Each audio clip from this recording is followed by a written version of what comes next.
What's up, y'all? Kofi Kingston here, and I would love to have a drink with Wrestling on the Rocks, depending on what that drink is, preferably non-alcoholic, you know? How's it going? Celtic Warrior Shane. Soda. I would love to have a drink with Wrestling on the Rocks. Maple syrup. Fella. I would never have a drink with Wrestling on the Rocks.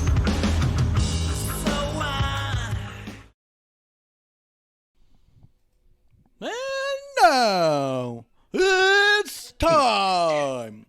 Introducing Fighting! One half of the legendary podcasting team, the IIronics. It's Kevlar. I quit. I Bruce buffered you, dude. Don't ever buffer me again. I buffered you so good, dude. I buffered you. That is right. Come get buffered right here on episode 1 of Wrestling on the Rocks, guys. As always, every episode is episode 1 because we can't figure it out. We don't get to episode 2 until we have a good, flawless episode 1. So I guarantee you we will never make it to episode 2. So welcome back to episode 1 here at Wrestling on the Rocks. We are at WOTR the show. I am at Ref Marsh. Kev, tell people what's up. What's up? I'm Kevlar on the Rocks with an X. I'm the old twit machine. He is. Yeah. He is. I was trying a different lighting. I don't like it at all. I went back to an old lighting. We'll see how that goes. See if I get frustrated with that one too. I'm not happy with our lighting situation here, Kev. Uh-oh. But I keep fighting it. And then you know what? That's going to keep us at episode 1 forever is strictly the lighting. Yeah. And when Marsh doesn't like the lighting, he has to drink. I got to drink. I got to do it. Kev, how was your birthday? Happy birthday. One half of the legendary IIronics. No. IIronics! Besides that, my birthday was good. Yeah, that was kind of a downer when you saw the t-shirt. Yeah. You're kind of like, I was like, God damn it. Yeah.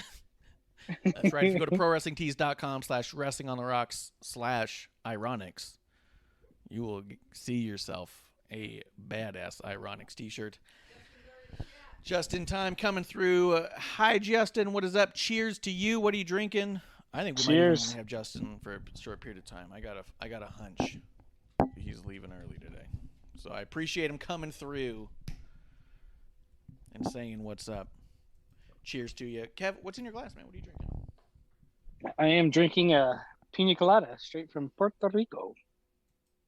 Coming off the set of that beautiful music video, Hey Hey Hop Hop, hanging out with the boys. Oh, you know. That's a good point. That's a good point. You're having that Hey Hey Hop Hop drink. Yeah. I would expect more hops in there, but I guess you get what you get. Yeah. I'm having Copper Pot Reserve Canadian whiskey. Canadian handcrafted whiskey, it says. 40 Creek whiskey. Those Canadians are handy. Yeah. It's proudly with 40 Creek. There's a weird, it's like a Canadian dude staring at it in the light. Oh, you know, this is good. This is how they're pitching it. It says 40 Creek Copper Pot is made from the same award-winning style as Barrel Select.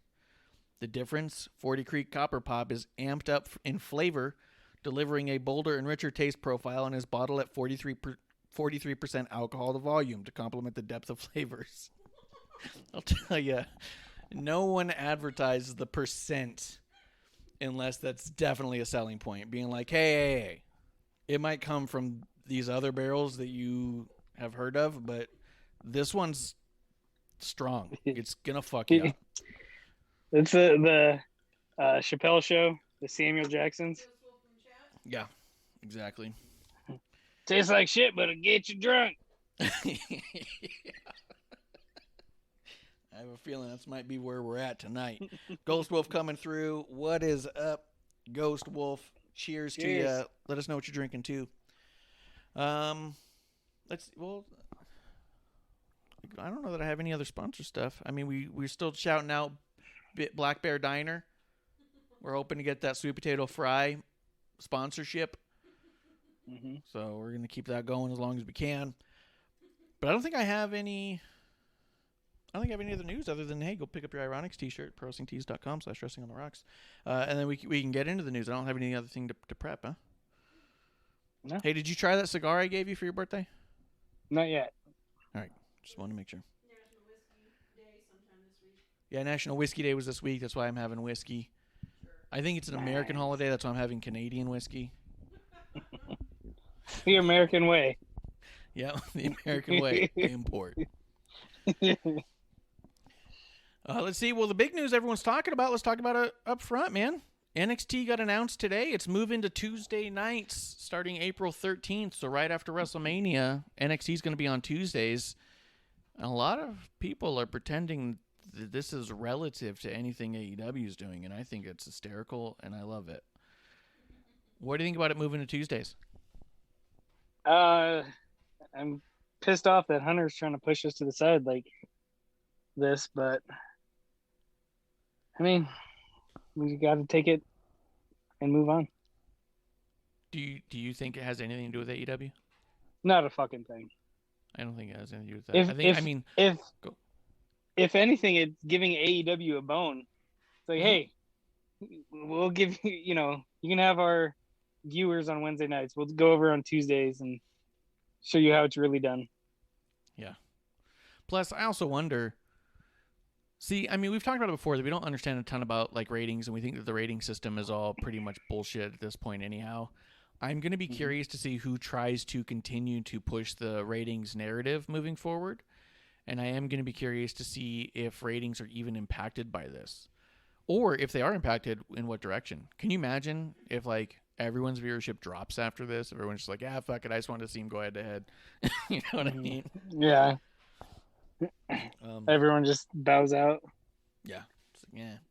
But I do think it'll be nice having Wednesdays free again. Nothing to do on Wednesdays for me. But I love NXT. I do think it's going to be really cool to have it on Tuesdays. Let's see. Ghost Wolf is in the chat. He is saying, he goes, if you're not doing your show Friday after SmackDown, we're having Stevie Ray on Friday on Dudes at Rideside? Maybe that's supposed to be Ringside? Rideside? That sounds really cool. We don't do a show on Friday. Anybody who likes wrestling podcasts should check that out. Friday on Dudes at Rideside. Check out Stevie Ray interview over there. Shout out to them. And Ghostwolf says that's not cool. I love NXT. I didn't think we said anything mean on NXT. Justin does say Alvarez will probably still be getting his shill on. Wouldn't surprise me. That's what I think. And that's what I have a hunch that he's going to be waiting till like Thursday to drop NXT ratings and be like, that's peculiar. You know what I mean? Mm-hmm. But I think it's cool. I think that.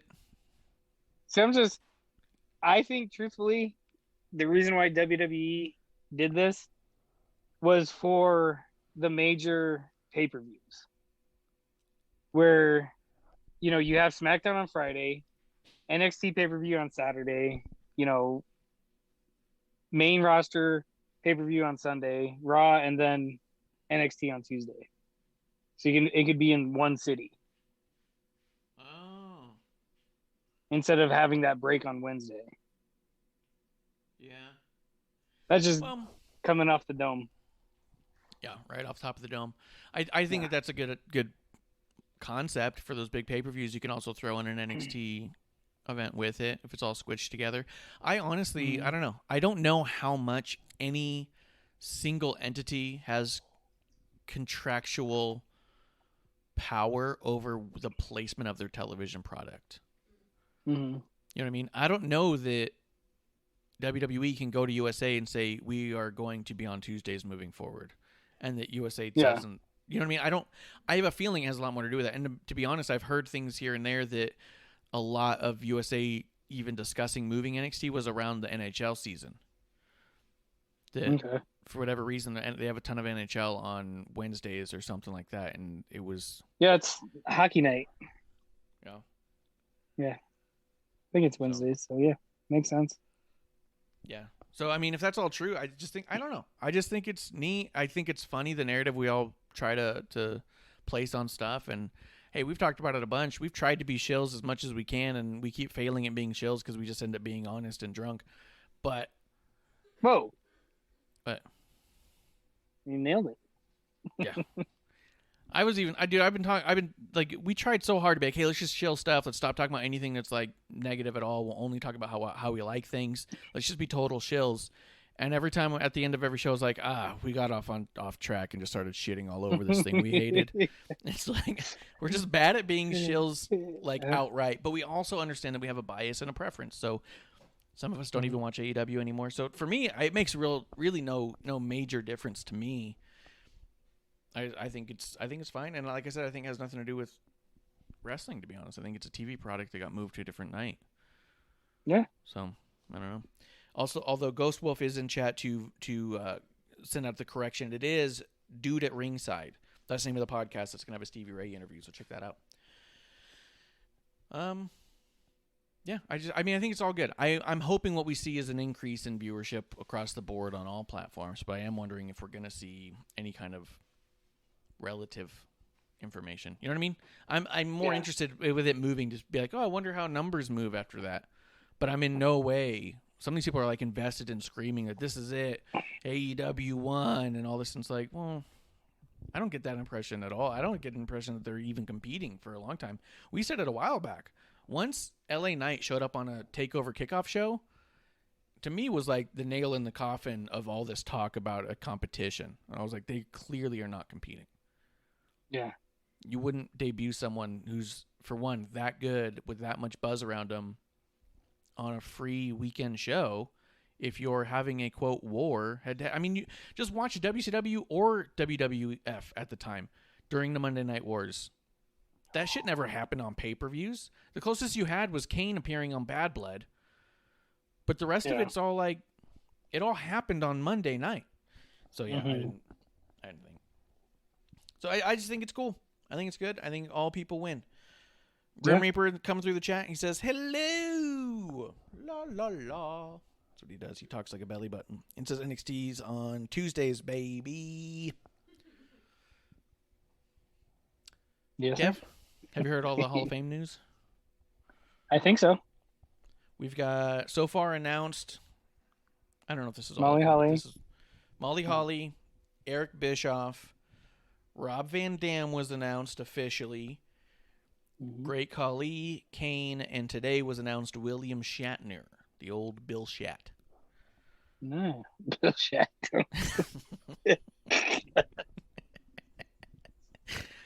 I was just never against William Shatner showing up on anything, because every time he does, it's like, oh, Billy Shat coming through. Hall of Famer. We finally got a Shat in the Hall of Fame. It's about time. About time. I've been asking for that. I think. Yeah, we don't got Shaq around these parts no more, but we got a Shat. Yeah. Prominent. Oh, that is, I guess. Shaq talked to Cena about his match. Yeah. We'll get back to that. Kev, what do you think about all this? Anything you want to say about any of them? We talked about it a little bit on the Thursday show Friday, but I don't know if you had a chance to talk about any of these guys. No, I haven't. But obviously, Molly Holly, congratulations. Cool, she's in. Bischoff, of course, it's about time he's in as well. William Shatner, like, it's great that they're putting celebrities in there again. It was my first thought. You know? I was like, hey, it's been a couple years since we've done a celeb. Yeah. Was Kid Rock the last one? He probably fucked that up for people with that speech. Maybe. I mean, hey, you can't fault Kid Rock. He's just being himself. Yeah, no, I mean, yeah, 100%. I agree with all that. But I also think that there are ramifications at times. Yeah. But I don't know. I'm a little surprised with Van Dam and the Great Khali. Just because, you know, Van Dam had bad blood with WWE for a while. And yeah, I think it's one of those never say never things. Yeah. I mean, I think he deserves to be in, but... Yeah, I agree with that completely. I think he does deserve to be in for so many accomplishments he did within the WWE and before. And he's always been prominent in the wrestling business. I think he's done a ton of amazing stuff for the industry, but that is a good question. I wonder why now. I don't always think that about some of these people when they get inducted, but he's a good one because he's actually still active in Impact so far as I know. So it's also kind of a why now. You know what I mean? So I guess, it's curious for sure. Yeah. Kali, I don't know. I don't agree with that, but. Well, so we were talking about this a little bit on Thursday. We think that there's a certain level of Hall of Fame inductees that are not just for what we got the chance to experience watching weekly TV. We think guys like Kali, who are a huge ambassador for them in India and a huge influence to a lot of Indian talent who's come in since then. Jinder Mahal's even listed him as an inspiration. That there's a good chance he's being inducted for not only things he did in like Japan before he even made it to WWE, because Klump was mentioning that he's seen a lot of old Kali stuff, and he goes, if you watch the old Kali versus what we got in WWE, he's like, you'd think you're watching two separate people altogether. Really? Yeah, he says it's night and day. He goes, he can move so fluidly back then. His body hadn't broken down at all. He says he was, with as big and muscular as he was even like bigger and more jacked when he was younger. So he says that that Kali was a Hall of Famer before he made it to WWE, and then he did things with the WWE and became an ambassador, and he thinks that that's why we're seeing him go in right now. I also wonder, because I'm here for the pettiness, you know how much I love pettiness? I wonder if there's just a little bit of, well, we were going to put in Big Show. Let's get a different giant in there. You know what I mean? Why not? Yeah. I just wonder. I love petty things. Yeah. Yeah, I obviously didn't see anything Kali did outside of WWE. Yeah. The only thing I could accomplish or, remember that he did is hurt people and he played a role in the longest yard, and he created the Punjabi prison match. Oh, yeah, he did. That's about all I can think of. And obviously, Go ahead. I know he was a ambassador to India, but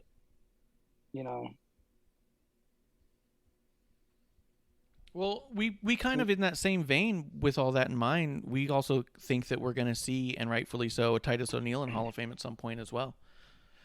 Yeah. You know what I mean? And he's not going in for his in-ring body accolades. Of work. Yeah. I'm not going to say that he's amazing in the ring, but he just doesn't have those accomplishment accolade tick marks that you would typically see or expect out of someone you talk about. We've seen him live, and we thought he was. I was gonna say that with seeing him at the live event where he came out with, was it Lucha House Party? Yeah, put on a lucha mask and everything, and it was great. But I know he does stuff behind the scenes, but he also does, like you said, a bunch of charity work and stuff like that. What happened? I forgot that I had re-enabled that. Well, thank you, Just in Time, who gifted Tier 1 sub to Miss Amanda Jane. Yep. Justin just gifted a sub to Amanda Jane, and it made an air horn go off. I don't know that the podcast picks that up, but I hope that it does. So we're just sitting here, we just hear. So thank you, Justin. If you guys want to come to the chat and derail the show at any given time, twitch.tv/wrestling on the rocks, go ahead and give that a follow, and you can be a part of it. But go ahead. As you were saying, that he's done a lot behind the scenes, Titus. Yeah. That was pretty much it. Just behind the scenes, and that he does a lot of charity work and stuff. And and he's going to be the host of WrestleMania. He's going to be the host of WrestleMania. We see him as an ambassador for the WWE in a lot of charitable things, so we think that's likely going to be the case. And I think that Kali is similar in his country, to be quite honest. So, I think that's also fair, that you can have people inducted in the Hall of Fame outside of their in-ring accolades. Yeah. That was like originally... Go ahead. I was just going to say, just like any other Hall of Fame, that, you don't have to be just an athlete. Obviously, coaches get in and broadcasters, sports writers, and stuff like that. So Yeah. Yeah, it's part of the community for sure. Mhm. I know that was part of what Ultimate Warrior, when he was inducted, and he said he wanted to make a Warrior Award. The speech he gave about the Warrior Award was he wanted it to be an award they gave to non-in-ring talent who provide so much to the company, like referees and not necessarily broadcasters because they're on ring, but behind the scenes people, like people who do the video packages and stuff like that, producers, people who make these shows happen, and then they turned it into something else. But that was the original concept. Yeah, they also wasn't it last year? Wasn't it the lady, I forgot her name? Wasn't she Sue? Sue? Yeah. Like, she obviously was never even on TV and stuff like that. And yeah, she was a great recipient for that too. Yeah, because she was never on TV, and she was the huge ambassador for the Make-A-Wish. Yeah. So I don't know. Cool stuff, though. I'm excited about it. It looks like they did the Hall of Fame, at least the 2020 Hall of Fame today. There's also a few pictures go out online today from some of the talent, and very cool to see some of that happening. But I don't know. Let's see what's going on in the chat real quick. Miss Amanda Jane wants to change the Warrior Award to the Titus O'Neil Award. I wouldn't even have a problem with that, but the award would look weird. It would look like a little Oscar or something. No, it'd just be 2 feet under the ring. Yeah, 2 feet under a ring. Fab Tina says, didn't realize that the NXT move was a multi-year deal. Yeah, it has to do with something to do with the USA deal. So like, oh, Charlie Caruso's no longer with WWE. She signed a multi-year deal with ESPN. Did you see that? She's going full-time ESPN now. Nice. Yeah. That's all I had to say about it. It's good news. Yeah, congratulations for her. Yeah, congratulations. Following in Coach's footsteps. Yeah, I suppose so. And I can't imagine she had much else to do with WWE. Think about it. What was she going to do from there? She was already hosting Raw Talk. She was already doing the backstage stuff. She wasn't going to become a commentator. Yeah. Grim Reaper did say this about the Hall of Fame, though, before we get on into the shows. He says, Batista was deferred to another year because of his schedule. Looking forward to his induction. And 100%. Oh, he even redid it right now. He's like, talk about it. Listen. Yeah, hold on. Let's see. He was USA. They already had almost 3-decade relationship. Yeah. So, Kev, that was the other thing. Batista was suddenly removed from the 2020 ceremony and the announcements, and a bunch of people were like, what the hell's going on? So finally Batista gets online, and he says, hey, that was me. I didn't want to do it because I couldn't make the ceremony due to scheduling, and he goes, and I really want the opportunity to talk. So I think it's really cool. I think it's really cool that they're going to let that wait a year or however many years it's going to take. Yeah. Should wait like 9 years. Yeah, it's just like way out there all of a sudden. Let's see. Yeah, just in time saying he's glad they're saving it for fans. Hopes they do the same thing with The Undertaker. Yeah, I think they're definitely not going to put The Undertaker in front of no fans again. At this point, he's done so much in front of no fans. I think it's just all like, dude, until we can get a fucking 100,000 people to come out, we're just not going to make him do that again. I don't know why you would. Well, Kev, I'm ready to get into the shows. Are you? Yeah. After quick shout out to the U of A women's basketball team making the Final Four for the first time. Bear down, cheers to that. Arizona. Bear down, red and blue. Eat that, Tucker. Fight. Oh my God. Yeah. Eat that, Tucker. Yes, just if you're not aware, their hatred for Tucker is that he went to ASU, which is our local rival. Boo. Not local rival. ASU and Arizona actually have Sports Illustrated had it was the number one rivalry in the nation. Oh. Okay. All right. Okay. Yeah. This was really the first time they ever made it to Final Four, the women? The women, yeah. Wow, I didn't know that. I don't know why. I just figured that they had made it there before. Maybe I just thought they were better than they are. Yeah. That's really cool, though. That's really cool. Yep. But that's about it. All right, let's get into this shit. All right. Real quick, producer, if at all possible, could I get something to mix this butane with? Yeah. It'll get you drunk. It is. I wouldn't say it's not good. I would say it fails at being smooth.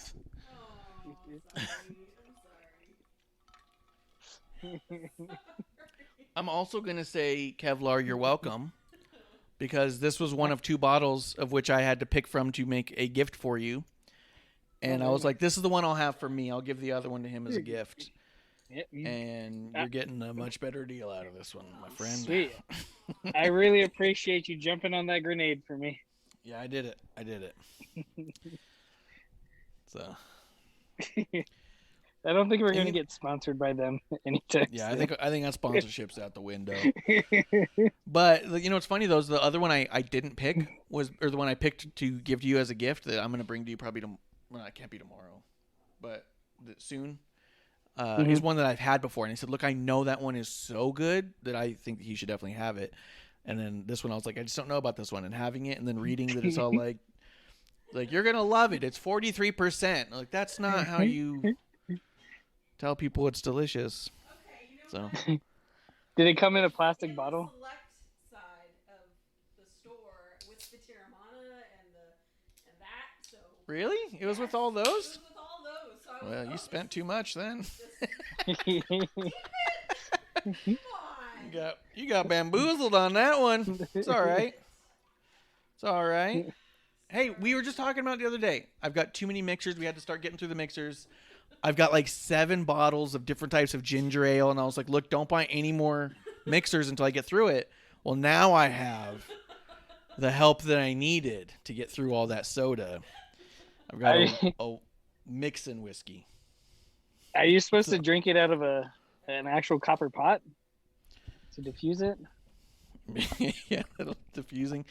Just put a little copper through it and like with a little battery on the end just to just give it a shot real quick. Throw a copper top, just drop a Duracell in there. Yeah. Amanda Jane's calling me a wuss. She's right. Justin says Marsh has heat with Tucker as well as Sean Spears and myself. Well, we don't have like heat with Tucker. He's just went to school at the worst school he could have ever gone to school at, so he's suffering for it for sure. Yeah. Well, Vince recognizes it. Just saying. Yeah. Once Vince saw his reaction in Phoenix and said, "What was that about?" He goes, "Oh, I went to ASU." He said, "I'm writing that down." Noted.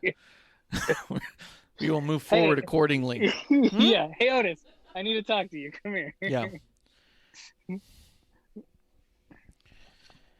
Let's see. Well, let's talk Smackdown, dude. You want to talk Smackdown? Let's talk some smack. The best wrestling show of the decade. Maybe. Yep. This was so good. I watched it again today. I watched it on Friday when it came out, and I watched it again today. Just because, for one, I wanted to make sure that I was up to date on what I wanted to talk about. But for two, it was just so good. And I was like, after watching Raw last night, I went to go watch SmackDown to be like, SmackDown was good, right? Like, it's not in my head, right? Like, what? So I went back and watched it, and yeah, SmackDown was fantastic. So let's talk SmackDown. It opened up with Daniel Bryan coming out to the ring with a chair. Not a Sean Spears gimmick of the chairman, just Daniel Bryan with a chair. Because he wanted to sit in it. Sean Spears brings out a chair because he doesn't know how to make an entrance, and then he wants to hit people with it dangerously and hurt them. And sell very little t-shirts. But Daniel Bryan made his way to the ring, and he says, I made Roman Reigns tap out because he's a bitch. And everyone went, yay. Bitch. He says, bitch. He didn't say it under. He didn't say it under his breath. He did not. So he was out there. He's saying that he made Roman tap out, that he earned a spot, that he doesn't think that Roman and Edge should be a one-on-one match because he earned a spot against the champion for the Universal title because he made the Universal champion tap out. And he goes, in a perfect world, that would mean I would be the champion. He goes, but I'm not because bitch. Is this bitch? Yeah. So then Daniel Bryan says what we were contemplating previously. Do you do 2 nights? Do you do do you poopy? Do you Hall of Fame shat?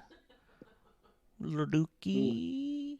Do you have a Daniel Bryan and Roman match night 1 and then an Edge winner match night 2? Like, how do you do it? Or do you make it a triple threat? What are you going to do? And he actually proposed all those things.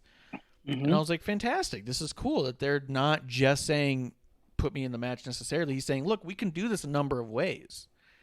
But we have to do something, right? Because it's the, quote, right thing to do. Out comes Edge. He didn't look pleased. Kev, he did not look happy about this. Not at all.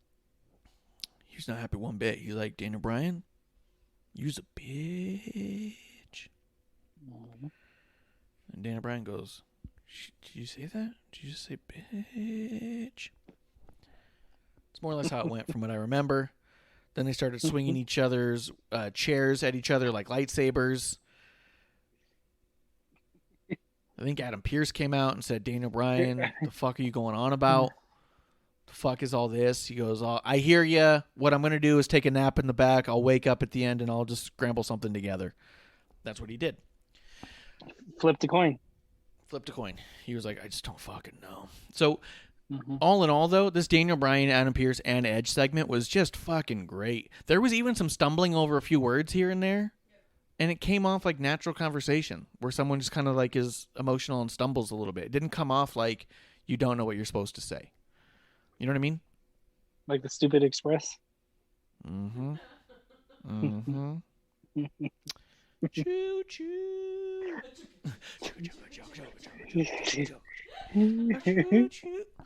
But what'd you think of this opening segment? I thought it was great. You know, Daniel Bryan just took a chair out there and said, I'm going to sit in this goddamn chair until you give me what I want. Give me what I want. There it is. Give me what I want. Give me what I want. And, you know, and then, yeah, Edge comes out pissed off. Pierce comes out. They go back and forth. And, you know, I loved it. It was a nice way to kick off SmackDown. Dude, SmackDown was coming out hot and heavy. Right after this, it goes right into Seth Rollins. But before we talk about that, I love that they're doing what we were talking about months ago. Because Bruce is a big fan and listens to us regularly. And he likes to come have a drink with us. There's no way he doesn't. Yeah. Months ago, remember, I believe it was episode 1, we mentioned that we missed the most important part of the story arcs of Monday Night Wars, that each show had a beginning segment that led into multiple segments throughout the show that culminated in the ending segment, and that other stories are being twirled around this, but there is a theme going through the whole thing, and that so many wrestling shows at this point, a few months back, was just segment to segment to segment without any continuity throughout the show. You can miss every segment before that one and not need to be caught up. You know what I mean? Yeah. This was a perfect example of them getting back into doing that. They've been doing it lately on Raw in different varying levels of success, but they've been doing that more and more where it is a story that has other stories happening around it, much more like a television show that you would expect. So for me, I love this. They go from here, then they have Roman and Paul Heyman and Jey Uso all mad. You have Edge come in at one point saying, hey, we got to figure out how to murder Daniel Bryan. We just have to literally murder him. Then you got Adam Pearce running around in the back, goofing off. Daniel Bryan comes over and says, do the right thing because you know what you're supposed to do. Edge comes over to Adam Pearce and says, I will fucking murder you too. And Adam Pearce is all like, really? And Edge's like, yup. And then leaves. Adam Pearce gets flagged in by Paul to come talk to Roman. Summoned. He comes in. Summoned, as it were. Good call. And Roman says, Adam, I will fuck you, dude. He's like, I'm only wrestling one time here on out. Forget it. Figure it out. And Adam Pearce is all like, I don't want to get fucked. So he leaves. You forgot up. Fuck you up. No, well, There's you think? yeah, I think so. I don't know if that's the thing. I don't know if it's as much of a threat then. I don't know. He's the big dog in the Uso penitentiary, so maybe. Yeah, he's learned a few things in the Uso penitentiary. It's not paranoia. It's my wiener.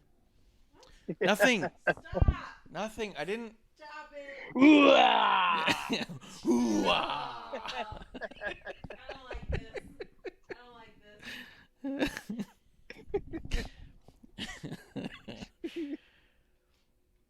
And then it leads all the way. We'll talk about all those. What do you think about those particular segments as well? We'll talk about the storyline, and then we'll get into the rest of the show as it goes. The other stuff. Yeah, it was great because it kept progressing the storyline wonderfully, and after each after Daniel Bryan or Edge or Roman talked to Pierce, you felt like he was getting pulled in different directions. And like, oh, what do I do? What am I supposed to do? And then us as fans are like, do this, no, do this, Yeah. So, yeah. Your fans always know the right thing. Yeah, of course. Yeah. That's why we become wrestling journalists. Yep. We've all made ourselves journalists. Yes. I dub thee fighting. But yeah, I mean, it was a great way to move along through the episode. It made every segment feel important too, because anytime you'd see any one of those people, I mean, think of how many people is involved in that story now. 3, 4, 5, 6 people. You got the triple threat, and you got Paul Heyman, Adam Pearce, and Jey Uso. Yeah. Like, dope. You see any one of those people, and you go, oh, shit, what's going on? What do you think about this idea, though? So there's been a lot of talk, a lot of people rumblings about Daniel Bryan being added into the match, because at the end of the segment, at the end of the night, Adam Pearce says, Daniel Bryan's absolutely right. And then, oh, dude, this was the one thing that, like, fucking was such a bummer. Roman comes out, and they pipe in the crowd saying, you tapped out. You tapped out. Yeah. And Roman looks into the crowd, rolls his eyes, and he gets mad that the crowd is doing it. And I was all like, fuck. Yeah. Like, I know you have to do that, like, because that's what would have happened. But there is still a level of that's piped in, and he's reacting to. Yeah. I kind of wanted him. Go ahead. No, say it. I think I know what you say. Say it. How great would it have been if Daniel Bryan was the one chanting that? Yeah. Like quietly in the funny. microphone.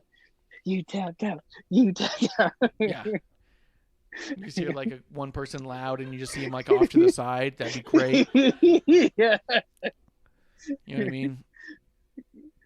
Even have his buddies. Like, you could even have Otis and Gable with them and stuff in the back, too. Going, so there's like 3 or 4 of them doing it. You could have done that. I think also it would have been cool if Roman, like, snapped the microphone from Adam Pearce's hand and threatened the production truck. Yeah. Quit piping that in before I go back there and pipe you. Don't put a pipe in you.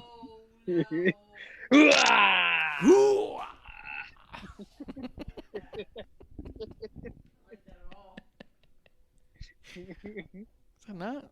I think that's how you threaten people. I don't know. I've never cut a promo. But I would have liked that. Yeah. It's always worked for me. I think besides that, there was this whole thing. Adam Pearce was like, Daniel Bryan, you're correct. And Edge, you just stand there and just listen, Edge. He didn't say like anything to him. It was weird. And then... Then he looks at Roman. He goes, and Roman, you're completely correct. And Roman's like, I fucking know I'm right, idiot. You dipshit son of a bitch.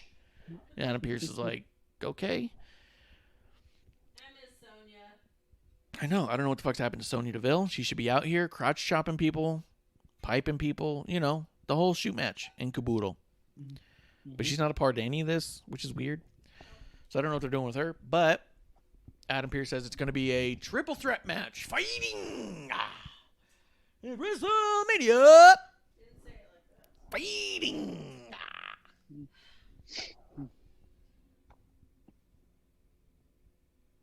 people are there. So there are several voices I've been seeing rumblings amongst Twitter where some people are saying this match just upgraded, and there's other people who said you just destroyed the whole fuck all of this. It's all ruined. My hunch is those people don't watch wrestling anyways and are just out there to create a negative noise, and they only watch AEW anyhow because that's typically what you see. But I'm willing to entertain both conversations. Kev, what do you think? Well, see, this is what got me.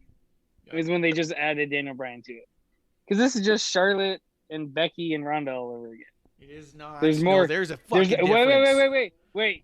There's more storyline behind it.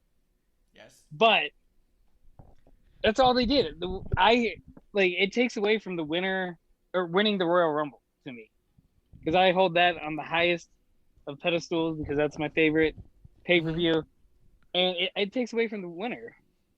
Hey, I want a title shot, but now it's title shots with other people. Is he not getting a title shot? He is, but now he's got to fight two people after after outlasting 29 other people. Yeah. So 3 people shouldn't be a problem then, right? Yeah, it should. One of them's the champion. Well, yeah, but that's what he got was a match with the champion. And then the rules go out the door. Well, there's other rules. There's very few, but there's a couple left. So, I get that too, but at the same time, they do say you get a title shot in the main event, and he does. He's getting that. Yeah, but I think it'd be hilarious if Edge is like, all right, well, now this is a triple threat match. I don't want this. I'm going after the WWE Championship. That'd be really funny if Edge is all like, I've decided I'm picking a different title. Yeah. I'm going for the women's NXT title. It worked last year. Yeah, I know. Yeah. I just wanted a title, man. I didn't even care about which one. No. Justin Time agrees with you. He says that's one thing that made him hate it was this narrative that's rumblings about that undermines the Royal Rumble winning. But I think that there's a number of instances in which the winner ended up in a triple threat. You know what I mean? I don't think this is the first time. I don't think it's even the second time. I think that, matter of fact, I think I wrote it down over here because it was getting listed somewhere. Because someone was going through them. Maybe I might have erased it. It looks like I may have erased it. Stupid. But yeah, stupid. But there's been a number of times where the winner has not had a one-on-one title shot. There's been a number of times where the winner didn't even end up in WrestleMania main event. There's been a number of titles that the winner got it and got a title shot somewhere in the middle of the card. Like, we've glorified it as our favorite and we want them to have these big moments, but realistically, historically, very few times has the winner of that Royal Rumble gone on to main event in a one-on-one title match at WrestleMania. It needs enough story to get there, right? Yeah, but see, I don't care if they're not the main event. Oh. I just think it needs to be one-on-one. Excuse me. All right. So you're like, main event's not the issue? I do think that I think to me that the only issue I have with it is it starts to make you think of it a little more transparently. But if I can pull myself out from the old fantasy booking mindset and saying, oh, this is a way to protect all 3 people so no one comes out looking weak and the champion doesn't have to lose the title and move the story around. And I really pull back even further than that, just look at it from a fan standpoint. Any one of those 3 people could realistically walk away from it because it is a triple threat and because these 3 guys are all at the top of their games and they all have remarkable stories. This also might be one of those times where you just do it because you can. I know Bishop on Terrible Wrestling Takes has a lot of terrible, awful wrestling takes that he takes on his podcast with Bishop. But one of the things he's been saying is sometimes you just pull the trigger on matches because you can pull the trigger on that match. I don't know if he said it on this one, but I will say the idea of Daniel Bryan versus Edge versus Roman Reigns couldn't have happened a year ago. No. And it might not be able to happen next year. You know what I mean? Yeah. But see, that's the thing. When I looked at it, like, I think what's crazy is I think the odd man out in this WrestleMania is Roman. Kind of. Like, I think I think it's great. Like Daniel Bryan's story and Edge's story. If those two were just going at it, I'd be like, great. And don't get me wrong, I like Roman. I like where he's at right now, and and even you could even throw him in there too with the, battling cancer and stuff like that. Like, it's incredible, where all three of these guys came from. But to me, just personally speaking, like I said, I almost feel like Roman's the odd man out here.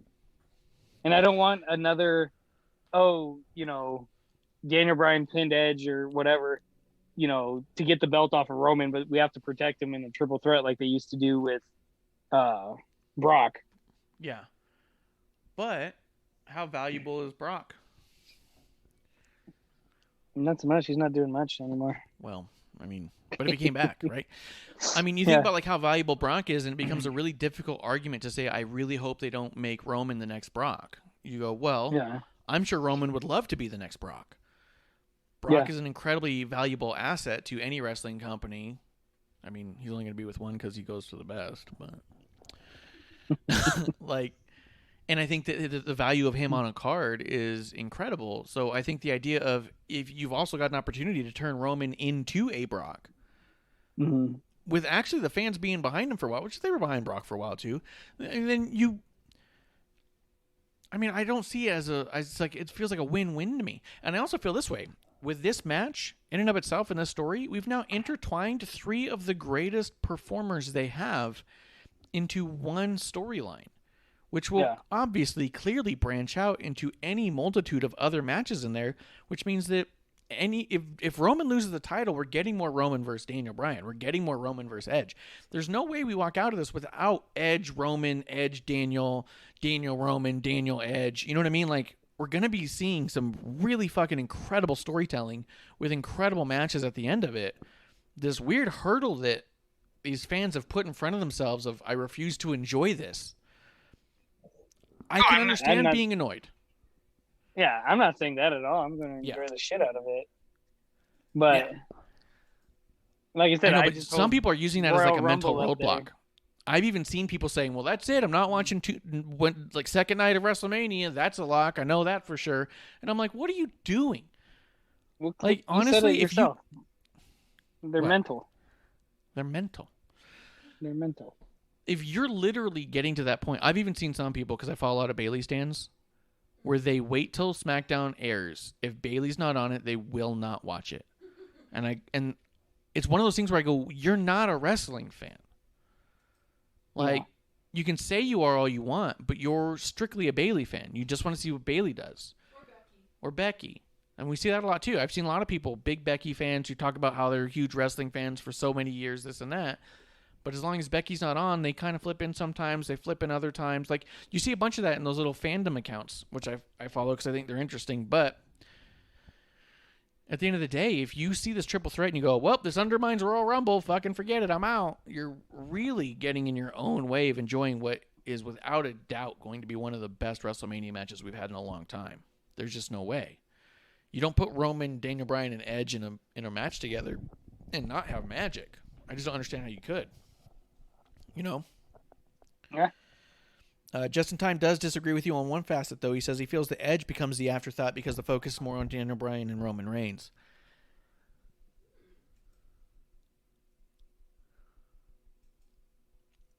I don't know. I think people, because they think of how good of a technical wrestler Daniel Bryan is, and they put Edge in a very similar category, and people still talk about Roman as good as he is at story. They keep saying that he's only got a couple moves and all that.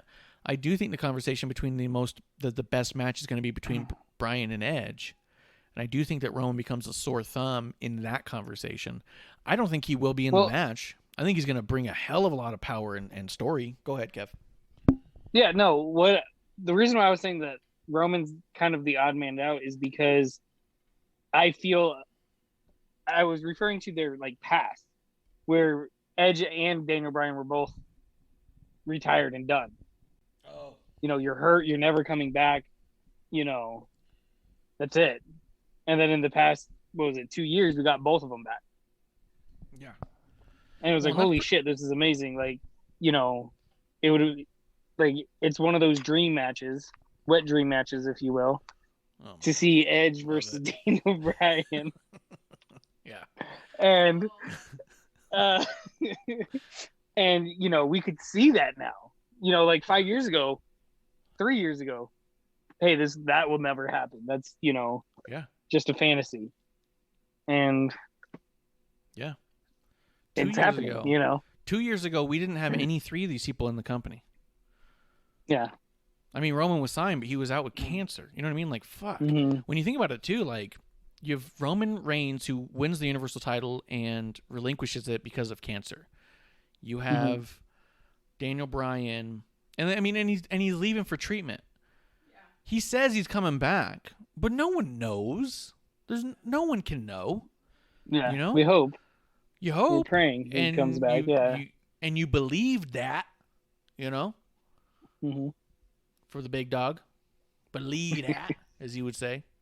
His yard. He would say that. He did. I'm going to find clips. Producer doesn't believe that he said believe that. She doesn't believe that. She doesn't believe that. No, I just didn't want to hear it again. But I believe that.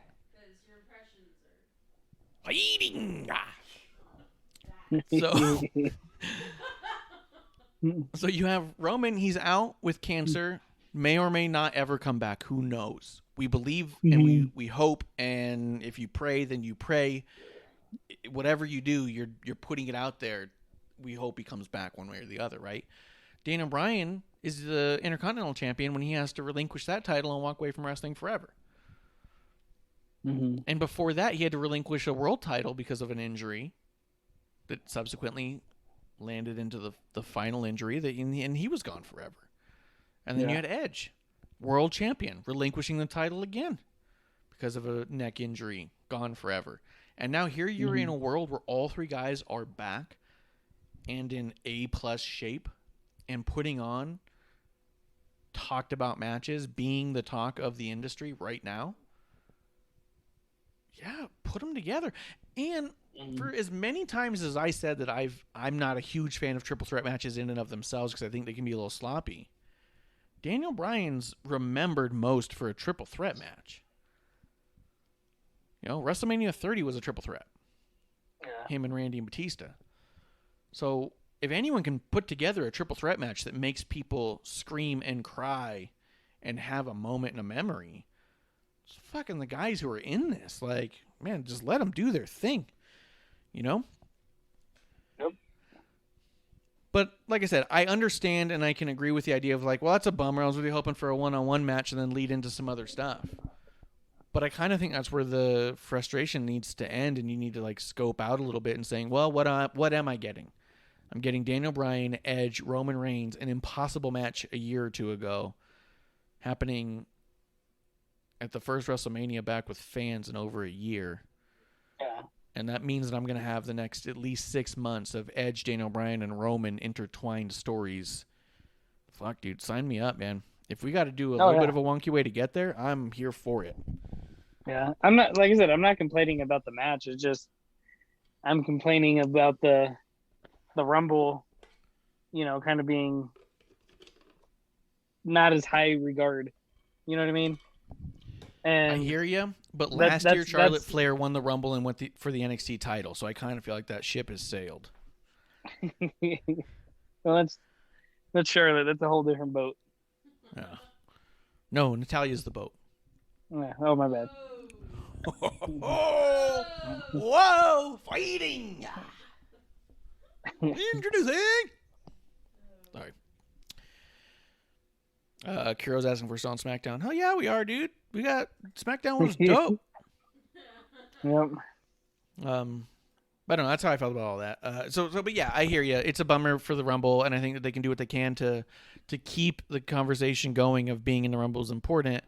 But realistically, we've had Vince win the Rumble and then just forfeit his match and give it to Austin. Like we've had Charlotte go for an NXT title. We've had people win shit like the Rumble and Money in the Bank and have fans literally say they should go for the tag title. Get the fuck out of here. You know what I mean? Like, those conversations undermine those winnings, not the idea of adding one of the greatest wrestlers to ever do it to a match against two of the greatest storytellers to ever tell stories in the ring. You know what I mean? Yeah. Carol's all those get to are Raw. I sa- need to talk about bald people. Go ahead. I forgot what I was gonna say. Not important. All right. Let's see a couple of things that happened on SmackDown, which was dope. He said 90% of Raw was bald people. Prove me wrong. I'm okay with that. Yeah, what's the problem with bald people? Half of our staff right now is bald. Wait. What? Don't call us staff. We're What? not getting paid for this. We're a functional show. I give gifts of laughter. Yeah. That doesn't Hey, count. Kev, did I tell you about my Acoustic Smiths cover band? No! You're not ruining this band for me again. Did I No. tell you, Kev? No, it's my favorite, one of my favorite bands, and you always have to ruin it. I call them Les is Morrissey. I'm going to end the show and just not tell you and let you do the rest of the show on air.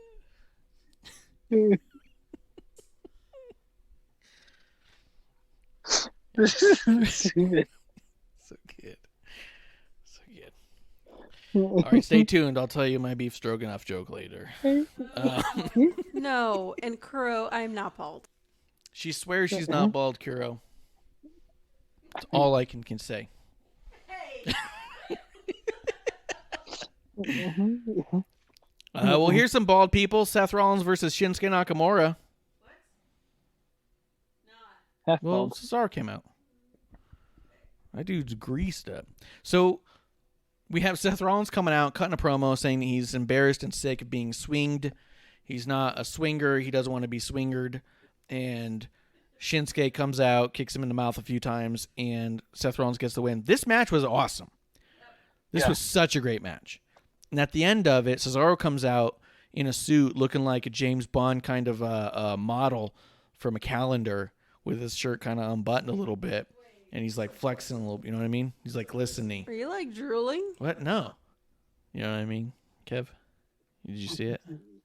Sure. It's going to be like that time you saw Mojo 2 years ago and you're just staring at him. Yeah, Mojo's quite a sight.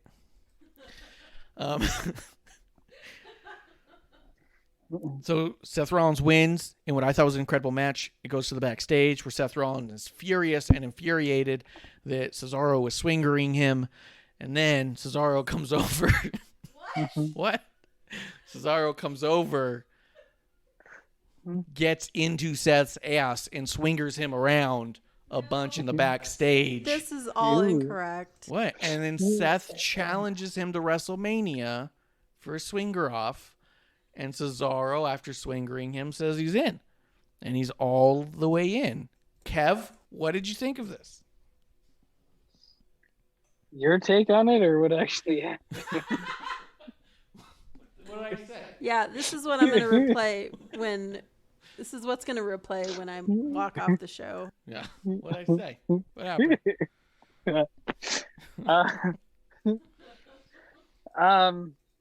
Yeah.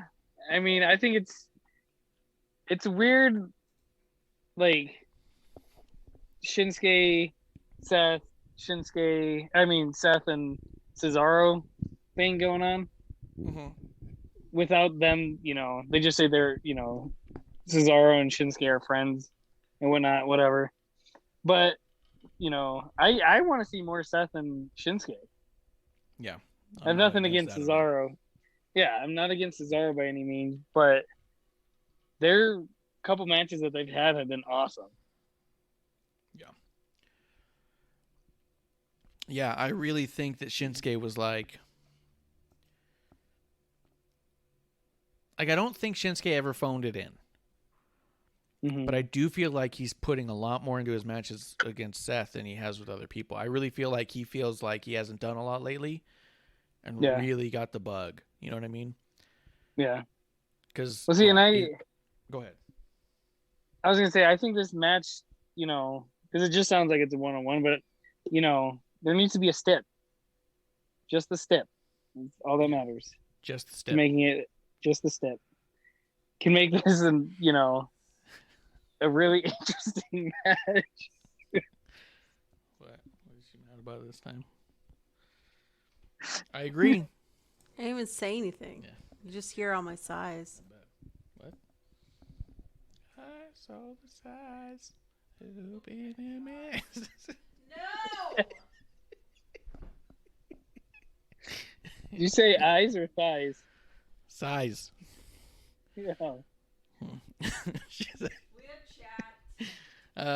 Justin says that Cesaro looked like he was trying to put his shirt on while he was running out to make the save, then just said, fuck it. I'm just going to let that linger, I think. Well, I mean, like, if he's putting his shirt on, then what was he doing in the back? Anyways. Swingering, clearly. He was swingering. So... I'm really excited about this. I agree. I think that the fact that we don't have more stipulations and matches going into WrestleMania right now seems really weird because I feel like we've got a lot of matches that could use a cool stip. So I think this is one of them. I think this is one that could use just the stip just to give it that little extra oomph. You know what I mean? Oh, yeah. But I liked all this stuff. I liked all of it. Let me see. We'll keep it rolling, though. Unless there's something else you want to say about it. What stipulation would you put on this match? I don't know. I was actually thinking about it, but it needs to be something. Like, I miss the old freaking, what was it, the 4 turnbuckles? Like the old strap match. Yeah. Yeah. I like that. I like those. I would be down with like a 2 out of 3 falls or something, or even a like an Iron Man type match. I don't think I'd want it to be a full hour though. I think like a 30-minute or 45-minute Iron Man. Yeah. You know? But I don't know. I don't know what stip would be. I don't know. If it comes to you, let me know. Let's see. There was only a couple of things that happened here, like Apollo Crew. What? Go ahead. I was just going to say the other thing that I thought was kind of interesting with Seth Rollins is when he went out to the ring, that the little stat thing on the side, so that he was engaged to Becky. Yeah, we saw that. Go ahead. Yeah, it kind of just I noticed it and I was like, wait, they haven't mentioned Becky in forever, so that's interesting. Right. And then, and then they normally don't go into personal, stuff, and they put that there, and I was just like, all right, got the gears are rolling a little bit. Yeah, I think the other thing that's weird about it is Seth is quite a heel. Mm-hmm. Now you're associating Becky with Seth because when he was turning heel, they really disassociated them. Yeah. That is what I thought. You think Becky comes back as a bad bitch? I think that'd be pretty cool. Yo, can you imagine if she comes back paired with Seth? He gets a follower that he's really excited about to help lead the entire locker room, not just the men. I was going to say, I don't think she'd be the follower. I think she'd be a co-leader. A co-leader. Yeah. And then she comes out with her hair all greased back instead of the braids in her own little shitty suit. Dude, people would boo that just because they're all like, no, you can't put them together. And then backstage they'll be like, yes, they hate it. Do it forever. Yeah. All right, you heard it here first. Yeah, Becky's going to come back a heel. Yeah, Becky's coming back as a heel, as a co-leader for Embrace the Vision. She's going to be a Vision embracer. Hair slicked back, stupid suit with no socks. We could do this. Bruce, you can have that one. I know he's always watching. Bruce loves the show. He loves to have a drink. So, just another gift. Another gift to you. Here's to you. Apollo Crews, Otis, Chad Gable defeated Big E and Street Profits. I don't have a lot to say about any of this other than it kind of seemed like a static step towards Apollo versus Big E. Apollo got the pin on Big E, which was big, I guess. And I thought Chad Gable looked fucking phenomenal in this match. Yeah. But that's all I have to say about that whole thing. Did you have anything? Yeah. No, that's pretty much it. All right. Kevin Owens had the KO show, the Co-Show. Where he invited out Sami Zayn. Dude, this segment, tell me what you thought about all of this, because I might be biased. What'd you think about the Co-Show? I mean, you put Kevin Owens and Sami Zayn together, it's gonna be great. I like it. I don't like that they announced that Logan Paul is gonna be there. Like, fuck that guy. What? Is that like a political thing? Fuck that guy, or like a YouTube thing? I just don't like that guy. But like, well, because he's a fighter, right? No, he's a YouTube like influencer, if you will, Yeah. and then he started training and boxing and stuff like that. He's had like 2 boxing matches, one against another YouTuber and the other against Nate Robinson, a 5'9" basketball player, retired basketball player. And he calls himself a professional boxer. Skewed stats, I feel, but I mean, Marsh. I'm undefeated. I'm 2-0. He's actually going in against Ben Askren next, who's not known for his boxing, but he's a former MMA fighter. And I hope Askren just whoops his ass.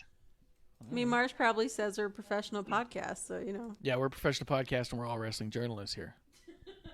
Mm-hmm. That's funny. So you just don't like him because he's a real life heel. Yeah, pretty much. I feel like I saw a video with this guy that made me not like him. I'm trying to think of what it was. I feel like it was on the street or something. It had something to do with a car. But it's all kind of clicking in my head a little bit. Where I was all It's like, him oh, this and- dude gets it. It's him and his brother. Yeah? They both do that shit. All right. So, but that's good. That's good news then. Because Sami Zayn's a heel and he's associating himself with this guy who gets a lot of actual hate, it sounds like. Mm-hmm. So it's kind of like Bad Bunny, but reverse. Which is kind of cool. Yeah, I guess. I mean, Bad Bunny's a Sure. bigger star, but just from a numbers perspective.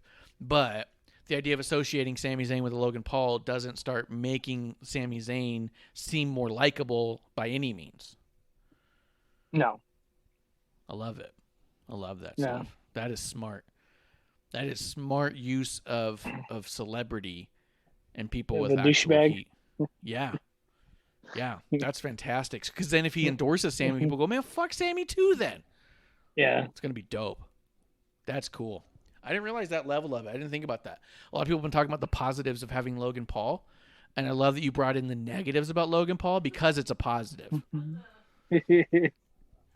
You're all like, Yeah. fuck this dude. I can't believe he would even do shit with this other heel. And I'm all like, wait. What did we just say?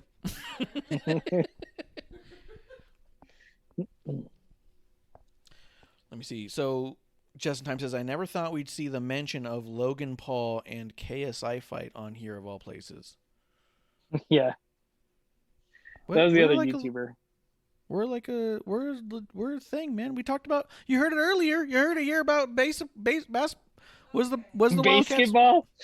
Basketball? Say basketball? It's the sport I know.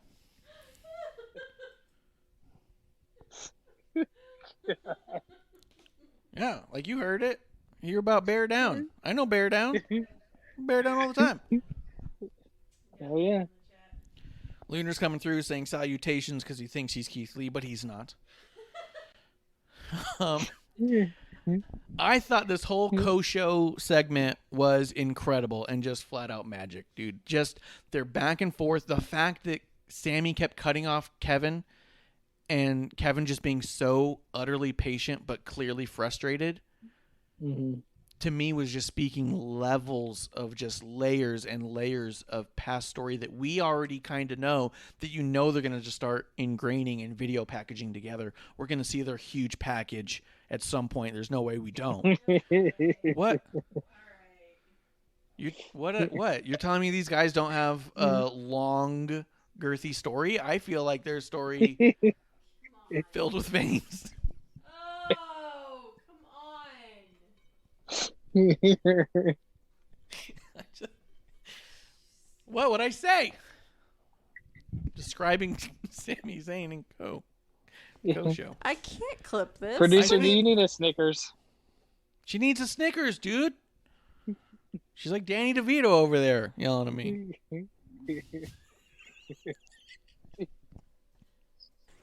That was the worst What? comparison.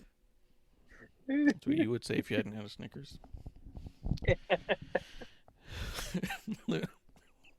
Lunar brings up a good point. He says the storyline is some really low-hanging fruit. I agree. Yeah, right. I also think that this storyline is so awesome because it's one of those things where they're getting the card together and people are like, they don't have much time. And they literally had like one segment, two little segments with KO and Sammy before, and then just basically had Kevin come out here and say, I want to beat the shit out of you at WrestleMania. And Sami Zayn just going like, okay, sure, that sounds fine. And I was like, this is awesome. This is how you can tell a story simply but filled with potential. They're not overwriting this one. There's so many other ones that they're overdoing. Like Sasha and Bianca is so overwrought and so muddy and messy. With Sammy and KO, they're like, we're just going to do these 3 things, and then it's just going to make perfect sense, and everyone's going to be super excited. Do you think KO stuns Logan Paul? I think Logan Paul will be involved physically. I haven't figured out in my mind if I think he's going to get a stunner or if I think that he's going to punch someone.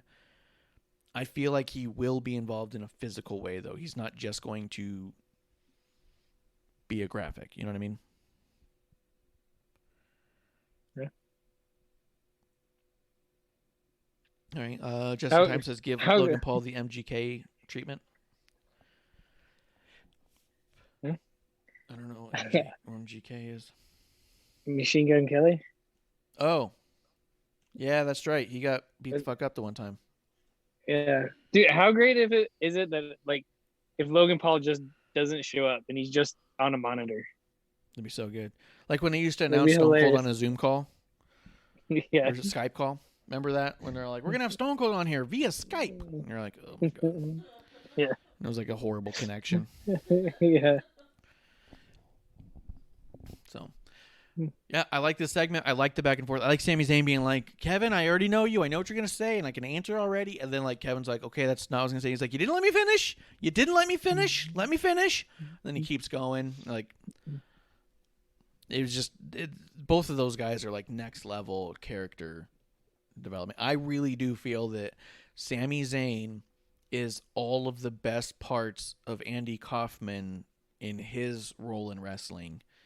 Specifically, not his outside of wrestling stuff, although some of that trickles over, but put into like the body of one of the greatest actual wrestlers that's ever been in a ring either. I think he's a top 10 all-time wrestling talent with the same meta character thought process put on story and his character as the Andy Kaufman used to do. I really feel like he's like that far in. Mm-hmm.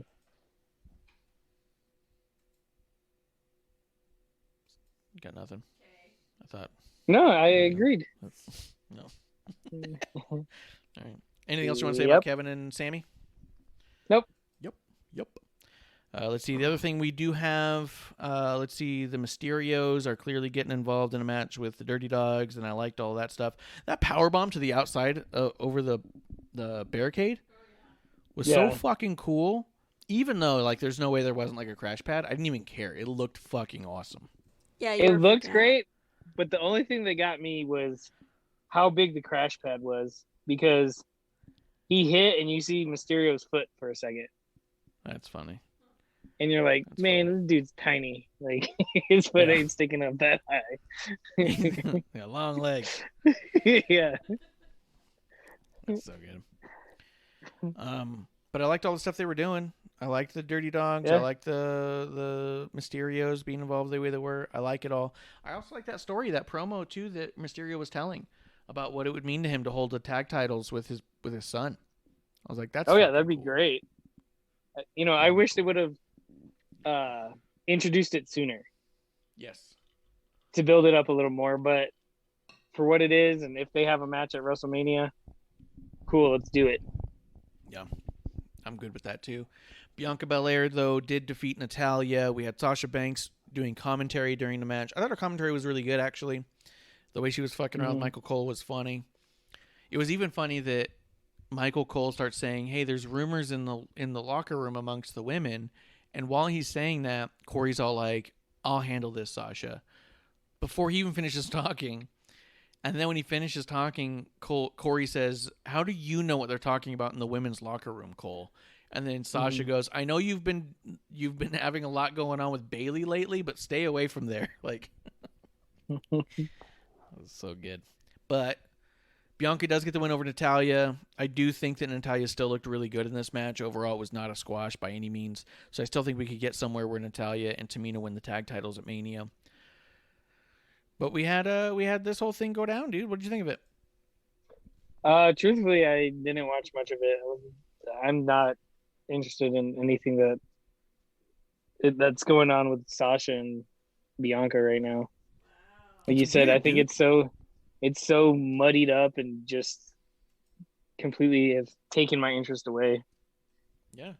It's gotten real messy and real weird that it's like Even this felt like a really small step. If even in the right direction, it felt like a tiny step. Because I was like, okay, we're kind of still here-ish. Because they're really pushing Sasha calling Bianca a rookie.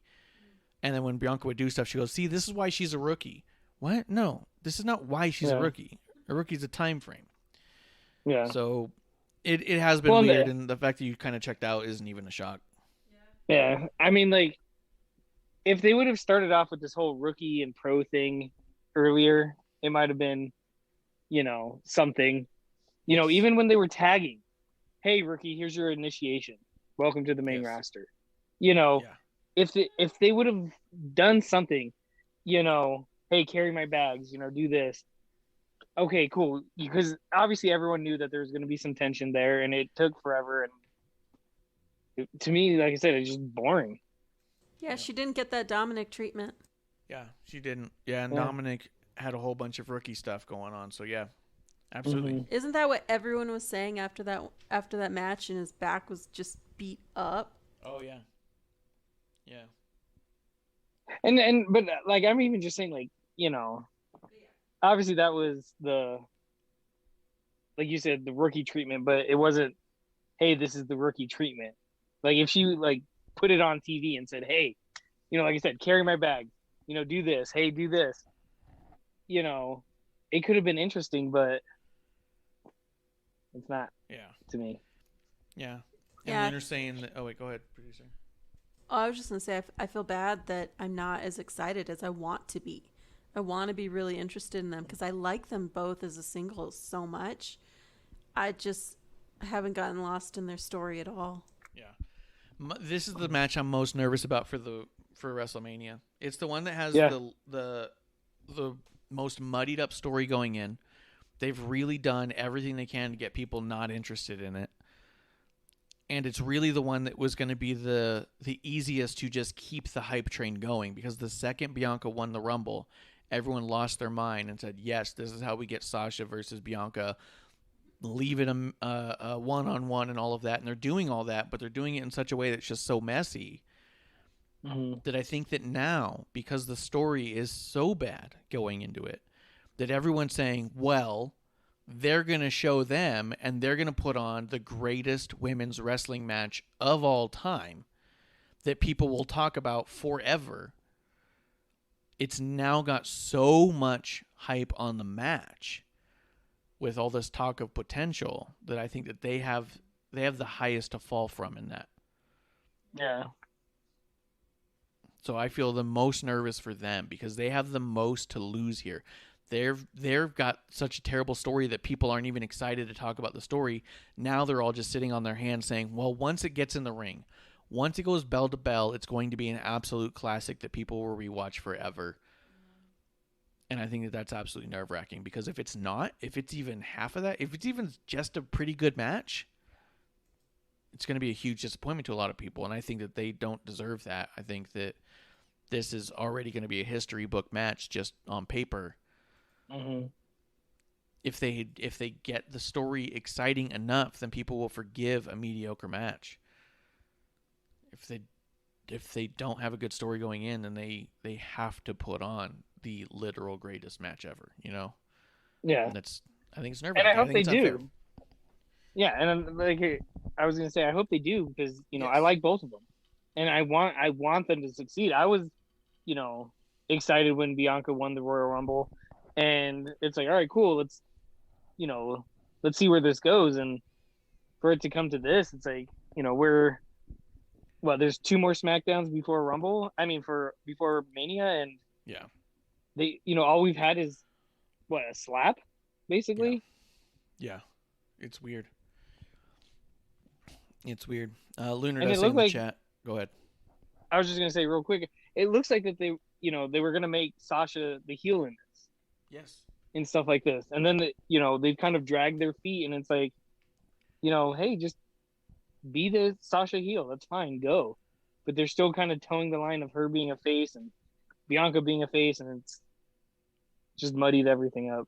Yeah, they're both towing the line. Both of them don't want to be booed, and it's a weird thing. And I'm not saying that in like, that's not a criticism on them as people and what they do and don't want. I don't know what people want. I'm saying their characters come off like they're still playing to the fans, and it's not clear enough, I think, for the fans who you're supposed to be behind, because it really feels like a win-win, which also feels like an easy way to end up in a lose-lose. If you end up with a match where, like we've talked about before, where half the fans like one and half the fans like the other, or 100% just like both, so it's like, as long as everyone has fun, that's all that matters to me, then you end up with a pretty tame audience. You know what I mean? Pretty tame reaction. It was very nice. Everyone had a good time and somebody won. And you want people with a fervor, Lunar's saying in the chat that you keep saying that stuff needed to be started earlier. He's like, everything's got to be started earlier for him. But that's also part of the point, right? Is that they seem to be rushing this last couple weeks before Mania in such a way that the stuff's not making sense. They're diving in too far in the storyline. It's one thing to start a storyline that moves along quickly. It's one thing to say, well, this escalated quickly. It's another thing to start adding things to it that seem irrelevant unless it were something you were calling back to. And I think that's what you're talking about, is so much of their stories they're doing right now is all like, and here we are, remember, because of all that other stuff. And you're like, wait, what? Yeah. Yeah, drop those seeds earlier. Like you said, with all the rookie stuff. That's all I had for SmackDown, though. I do think it was an awesome show. Way fun. Like you said, I think that all the matches that came out of SmackDown made me so fucking excited for WrestleMania. And even with Sasha and Bianca, I'm excited for the match for the sake of the match. And I think our biggest disappointment is that we want to be excited for the journey to the match as well. If we just wanted to see a match, we would just turn on fucking 2K19 and put on Bianca versus Sasha. That's fine. Like, what's the difference? You know what I mean? Yeah. We want to be invested in one of these people. Even you can like and respect both. I mean, I even think about Bret Hart and Shawn Michaels when I was growing up. I loved Bret Hart and I hated Shawn Michaels. But when Shawn Michaels won, it wasn't like, this is the worst thing that's ever happened. It was like you were upset, but you also thought, fuck, Shawn Michaels was better tonight. You know what I mean? Yeah. Even from a kid who was believing at the time. You know what I mean? Like, we want that. We want the ability to not just go in there and golf clap. Yeah. So, but we can move on to Raw if you're ready to talk about Raw. Yeah, let's do it. Dude, I'm going to send it to you. Kevin Owens tweeted a little hint of his KO Mania shirt this year. I do believe it's a Mega Powers Implode shirt. Oh, yeah. This could be fucking cool, dude. Nice. That brings us to Raw, dude. Monday Night Raw. Yep. I watched all of it. Did you Twice? watch all of it? No, I didn't. As soon as I got to the part that I missed, I like minute to minute. I was like, okay, and then I watched from here. This episode of Raw at the end really had me questioning. This was the question I had, Kev, and tell me if you thought the same thing at the end of it. If you had the same burning question in your mind.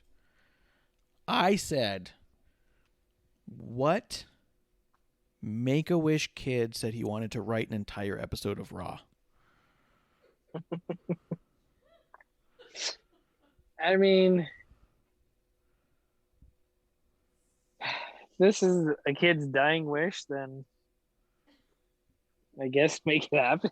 But It's the only way I find this acceptable TV, dude. And I always try to look at the bright side, and that is the worst bright side I could come up with. There's really dude. This show was fucking trash and childish from beginning to end. It was crazy. Yeah. Was there anything redeeming in here? It was nice that Ricochet and Mustafa Ali had some TV time. Yeah, but the way they had TV time.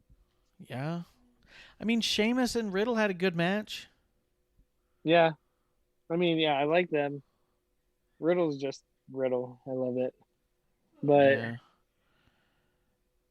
I mean, even the New Day stuff was not good. Yeah, Alexa and Bray and Randy, they were all good. The Randy promo was good. Bray just sitting there. I couldn't tell if, like, when he was on the swing, I couldn't tell if he was like a statue or not. Yeah. Which I think is kind of neat too, because I think that adds a layer to the burnt upness of him. It starts to make him look like he might be just like an animated dead body. Animated. Unimanimated. All melted together. Yeah. But yeah, I mean, this Raw was rough. But I feel like we've said that the last couple times before, like a pay-per-view. It's like, wow, this Raw was rough. And then, you know, even next week, like the go home show, felt like rough.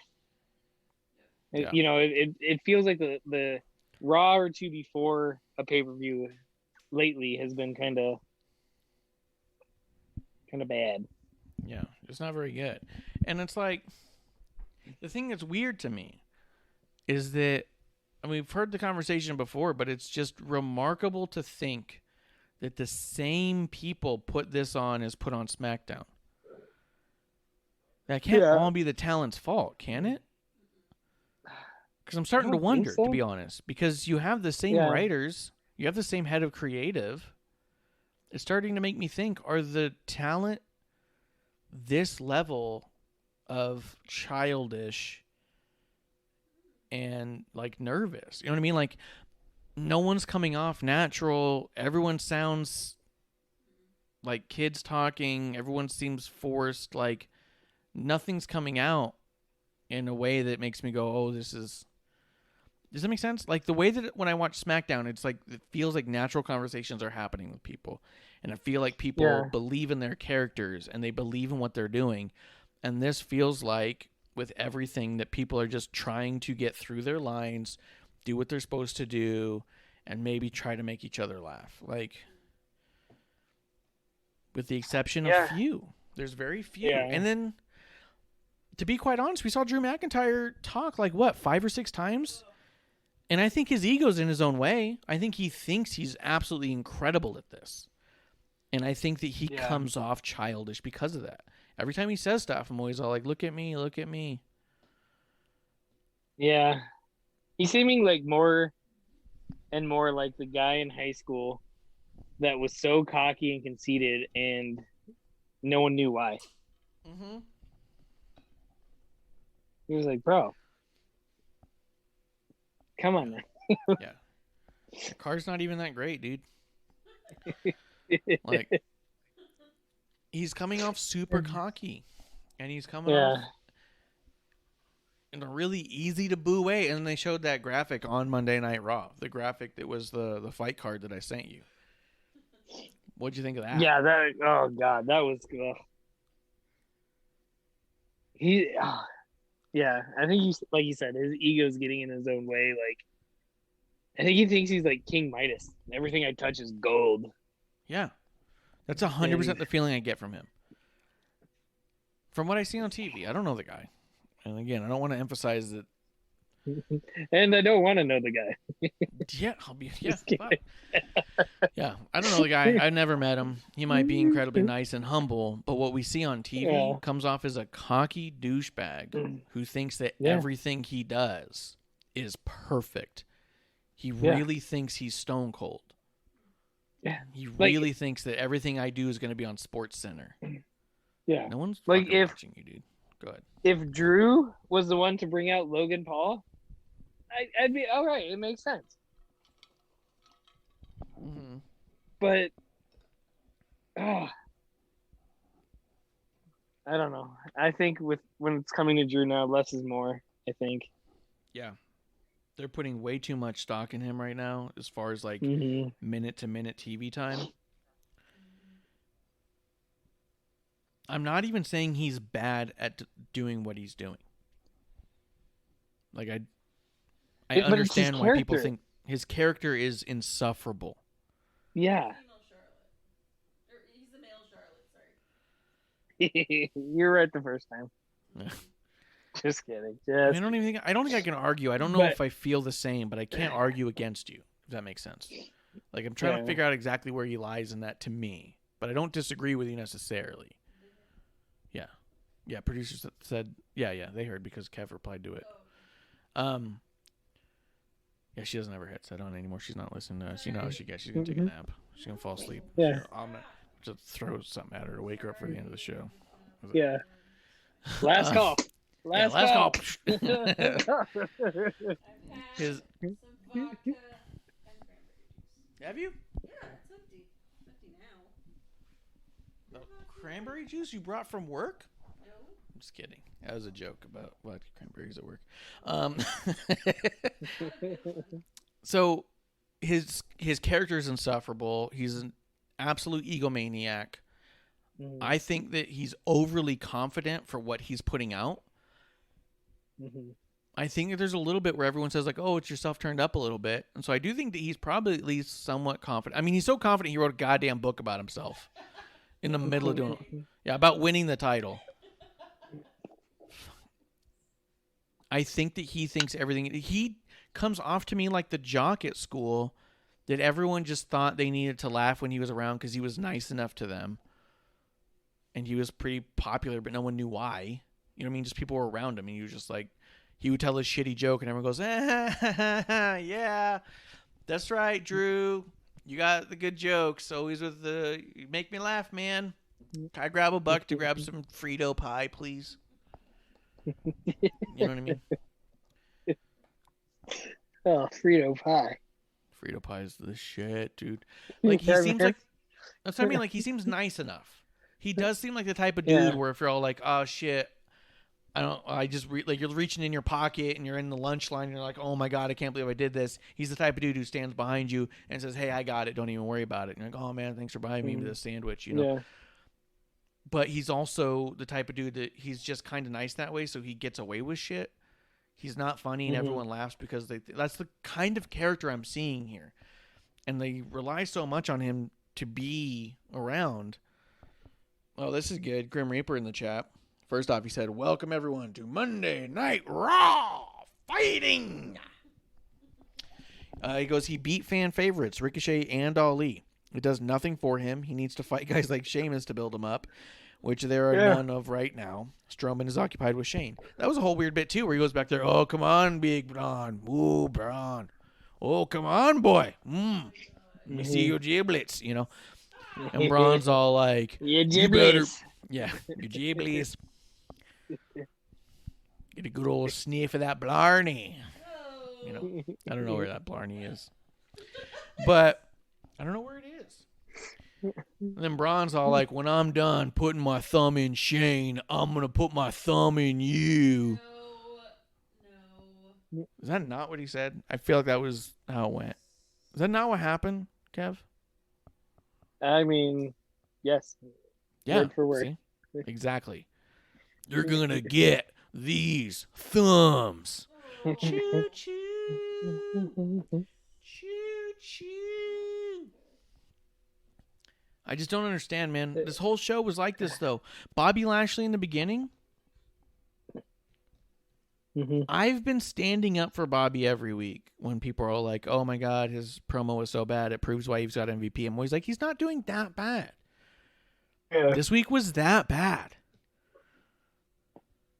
Every time he talked, it came out more unsure and stuttering and weird. I'm like, fuck. They're going to definitely put that title on Drew at Mania. Yeah. It's just a fucking bummer, dude. I don't know. I mean, we could talk about whatever you want to talk about in here. We've kind of run down a number of things that have happened here in general.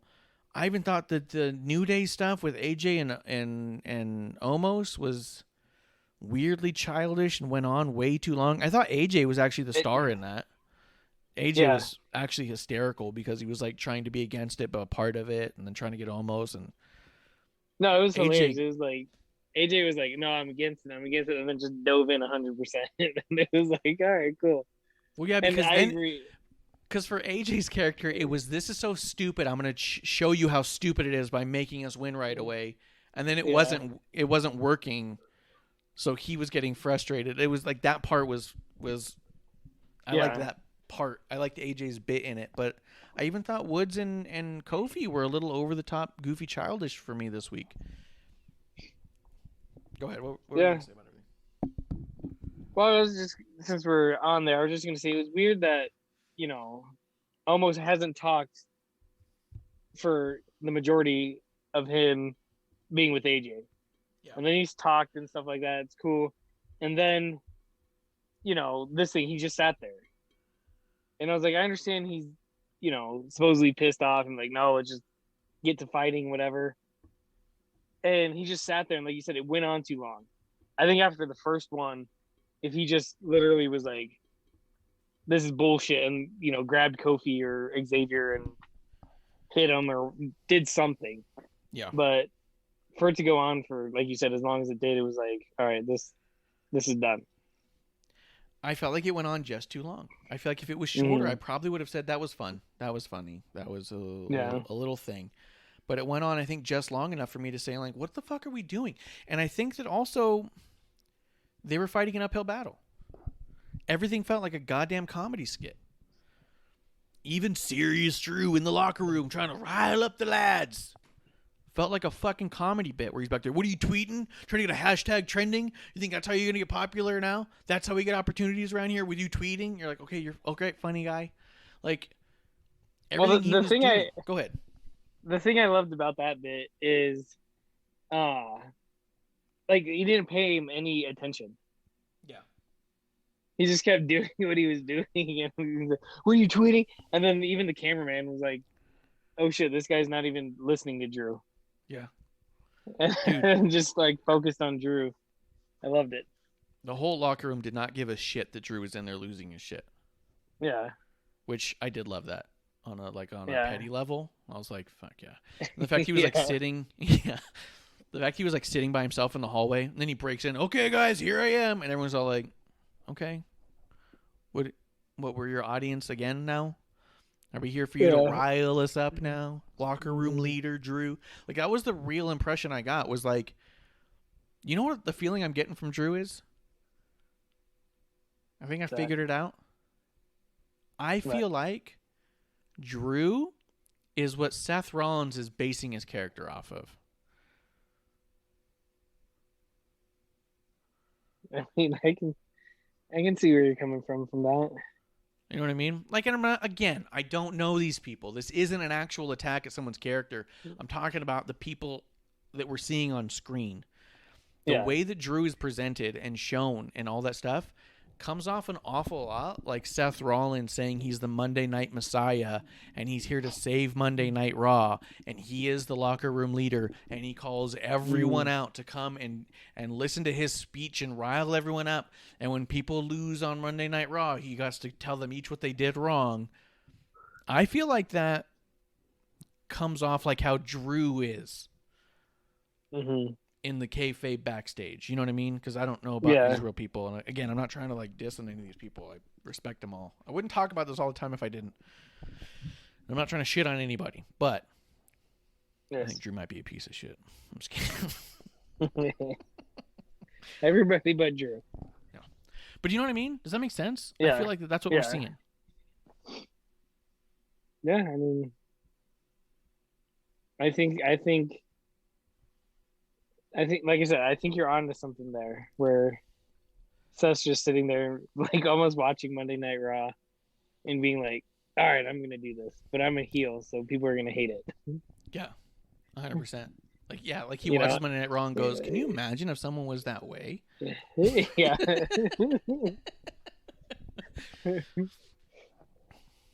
Let's see. See, and Go ahead. And I was just gonna say real quick is with the fans there, like I never want to be against anyone's success, but I want them to boo Drew so bad. Right. And just but like, hey, make him a heel. He's a great heel. Do it and run with it. Exactly. You know, it was like with Seth. Like before when Seth was a face. It was like, this is stupid. You know, I don't like it. And people booed it. And then they're like, all right, let's make him a heel again. Done. It was great. Yes. I agree 100%. I want Drew to be successful, and I think that there's absolutely a place for him in the wrestling world. I think it's as a heel. I think his character comes off as such a fucking cocky, smarmy piece of shit that if they lean into that, because you can be a nice guy in real life and come off shitty on TV. That's fine. There's nothing wrong with that. Like It's Seth. actually a good thing. Like Seth. Yeah, Seth is like the nicest fucking dude in the world. And when he's on TV and he's just being a nice person, everyone's like, I don't believe you. You're like, no, it's fucking how he is. Yeah. But they're like, they want to boo you, so okay, I guess I'll be an asshole. Like, lean into the parts of me that just come off as an asshole, I guess. Like, yes. Sometimes sometimes on TV, it's like things in mirror are not what they seem. They're closer than they appear. Yeah. It's like that with like an assholeness. If you have any tinge of you that's like a personality quirk or just a little bit of an overconfidence, let's say you're just actually in real life just slightly more confident than you probably should be, but it's also kind of a paper tiger. You're just kind of doing it because you know you need to be confident in your profession. Then once the camera adds 10 pounds of ego. So if you show a little bit of confidence right there, you come off as a dick. You know what I mean? Like, yeah. I feel like that's what it is. And I feel like that Drew needs to lean into that and the company needs to lean into that and let him be the heel that he comes off of on TV. Because, again, I'm sure he's a super dope dude to be around backstage. Yeah. I'm sure he's the coolest guy to go on road trips with. He's probably super fucking nice, man. But on TV, he's coming off fucking shitty. And I want to boo him and have him not feel bad about it. Like Baron. Yeah. I love booing Baron. He loves it. He eats it up. Yeah. I mean, Drew's a real McAsshole. Yeah. I mean, we can talk about the Baron stuff too. So Bobby's been telling everybody, been saying like, hey, anyone who beats the shit out of Drew, I'll give him a title match at Mania. So at the end of the episode, Baron Corbin comes out, does very, very little, and then stands there and watches Bobby Lashley beat up Drew for a long time. I kept wondering that too. When I was watching, I was like, this is so cool, but Baron's literally just watching. And shouldn't it be the other way around? Yeah. Well, the thing that got me was because, and we didn't mention it at the beginning, but with the Hurt Business not being the Hurt Business anymore, MVP said this is the new Hurt Business. So I'm just curious if they actually put Baron and Bobby together.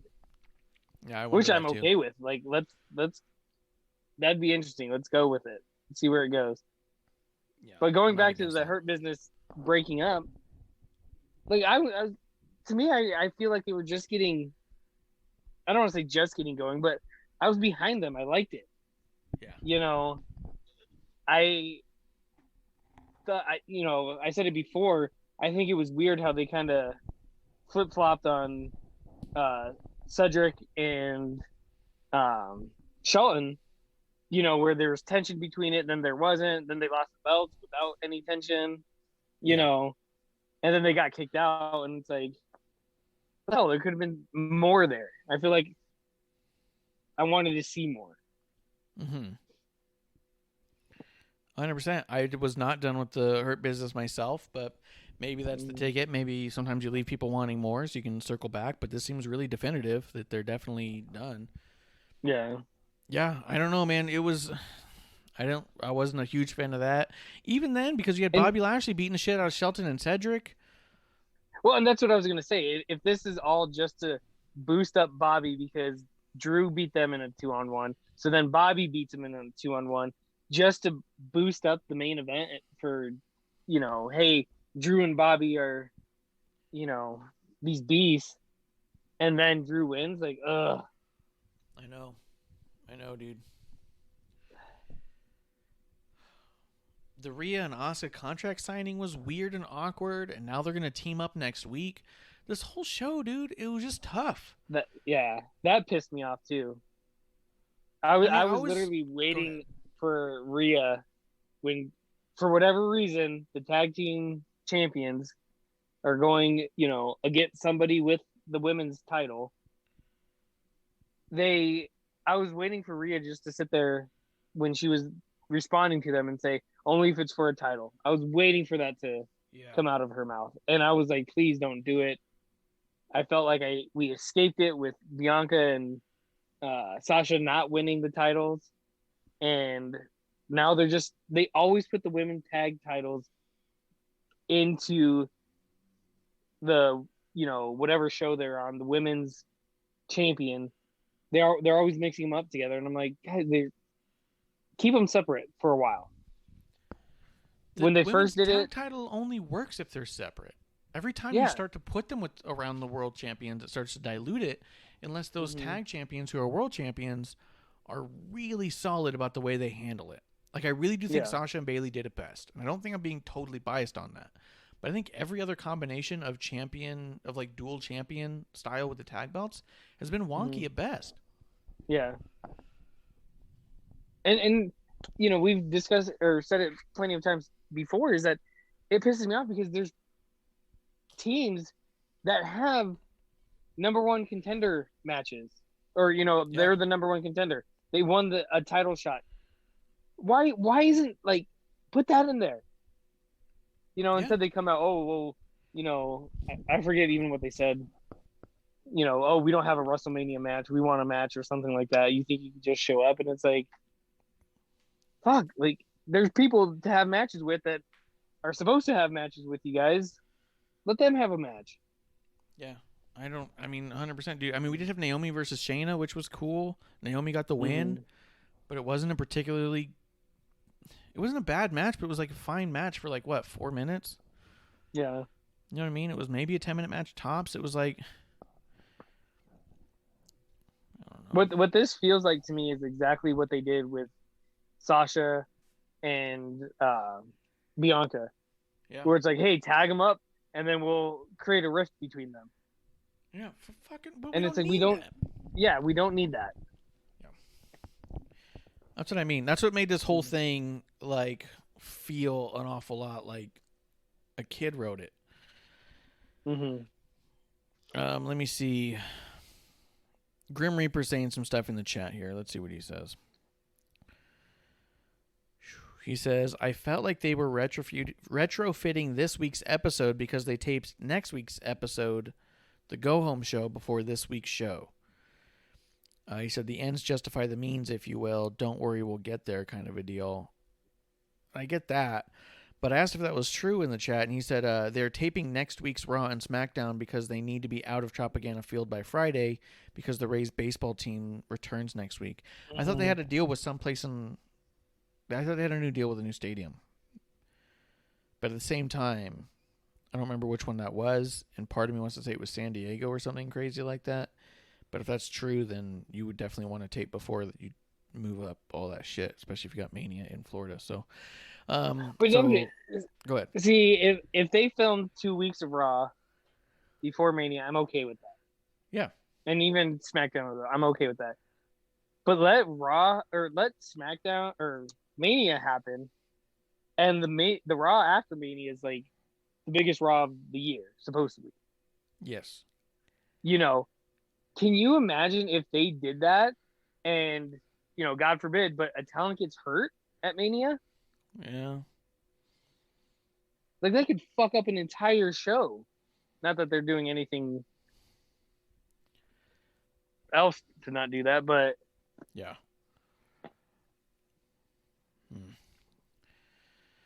It looks like that where they're moving to is Yuengling Stadium, which is in Tampa. That's the other thing. And then Grim Reaper says, right, but the new stadium's going to be the week after Mania. But it's Thunderdome. We wouldn't know the difference. We didn't see a difference when they moved from Tropicana to Raymond J.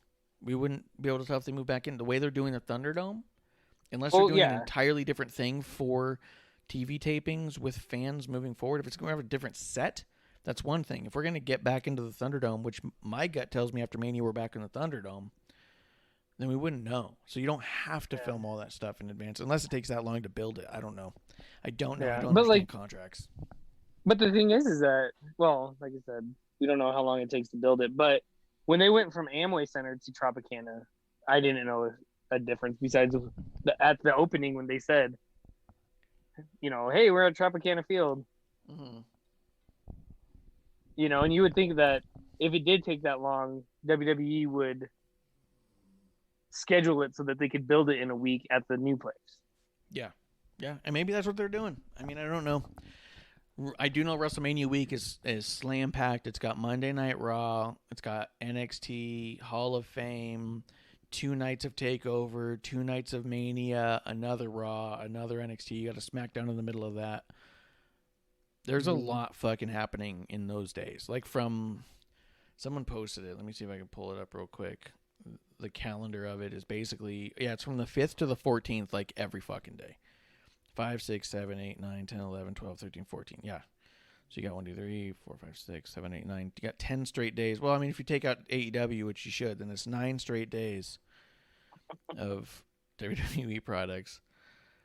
It's just a fucking lot, man. So I mean, it could very well be that they're like, well, we've got NXT, or well, NXT's out of there, so you got the 12th, and they're like, hey, we've got like 4 days from then to get this stadium up in a whole other place. If it takes like 5 or 6 days to build, then yeah, maybe you tape a SmackDown beforehand. But the thing is that I don't know about NXT, but the Mania, they're gonna have fans, so the Thunderdome's not gonna be there anyways.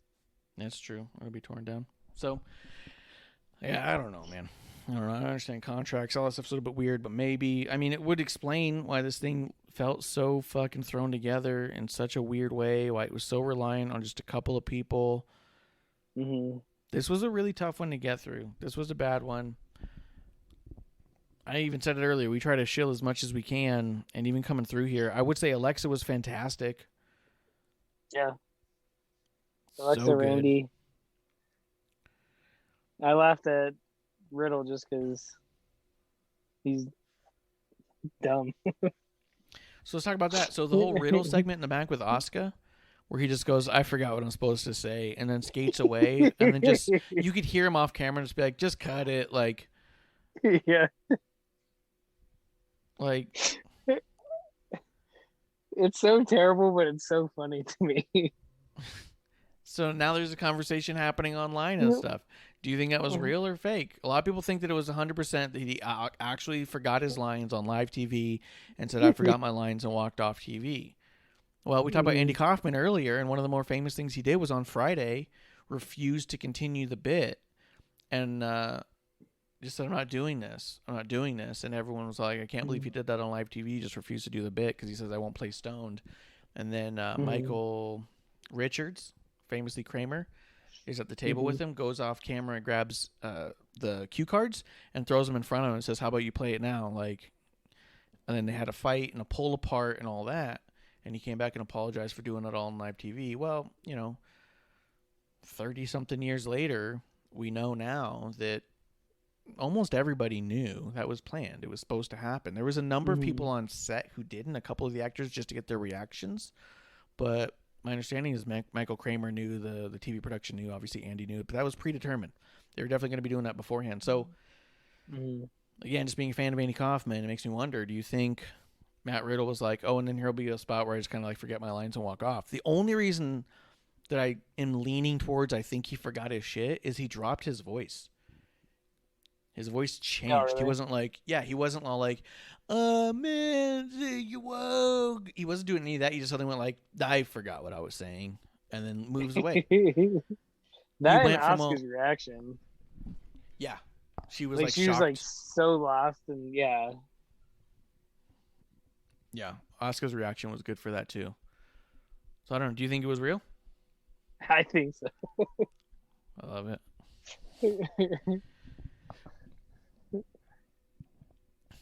Makes you wonder, though, if you're all like, well, I wonder if that means Sheamus is going to pick up the victory coming up here. Yeah, which I'm okay with. Like, I like both guys. Yeah. Who was I? I was thinking about somebody. What do you think about Miz and Morrison's fucking music video? Amanda Jane loved it. She sent it to me to watch again and was like, "This gives me life." And I was like, "For fuck's sake!" You know how I already am about Miz and Morrison. What did you think about this? They're trying to get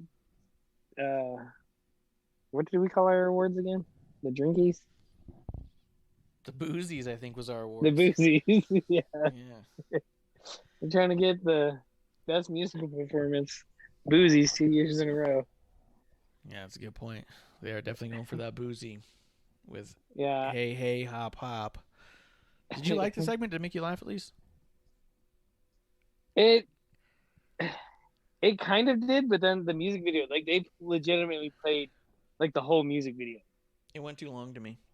Because I thought even by their standards, it was awfully goofy and silly and a little hard to laugh at all of their jokes. And I thought that it went too long. It should have been like a 30-second music video, but they did a whole song, like you got like 3 bridges, 2 choruses, and like, you know, they fucking wrote an entire 3.5 minute, 4 minute song and played the whole thing. The whole time I was watching it, I was thinking a couple things. Because then even after that, then you had all the Bunny and Damian Priest stuff, which wasn't bad in and of itself. Mm-hmm. But I was like, Bad Bunny looks better than Miz and Morrison in here, which maybe that's half the goal. Maybe that's all the goal. Maybe I'm getting worked. But I'm watching it thinking, we could have done so much more with the women's tag team championships being on women who are tag teams and not singles. We could have done so much more with even like a Ricochet instead of being in a match with Drew, somebody else. Like, I just felt like that was such wasted TV time by the end of it. And I kept thinking of Lucha Underground. Because I'm watching John Morrison grease his hair back like Fran Drescher and jump around in a bunny suit and think, this motherfucker was a world champion a couple years ago.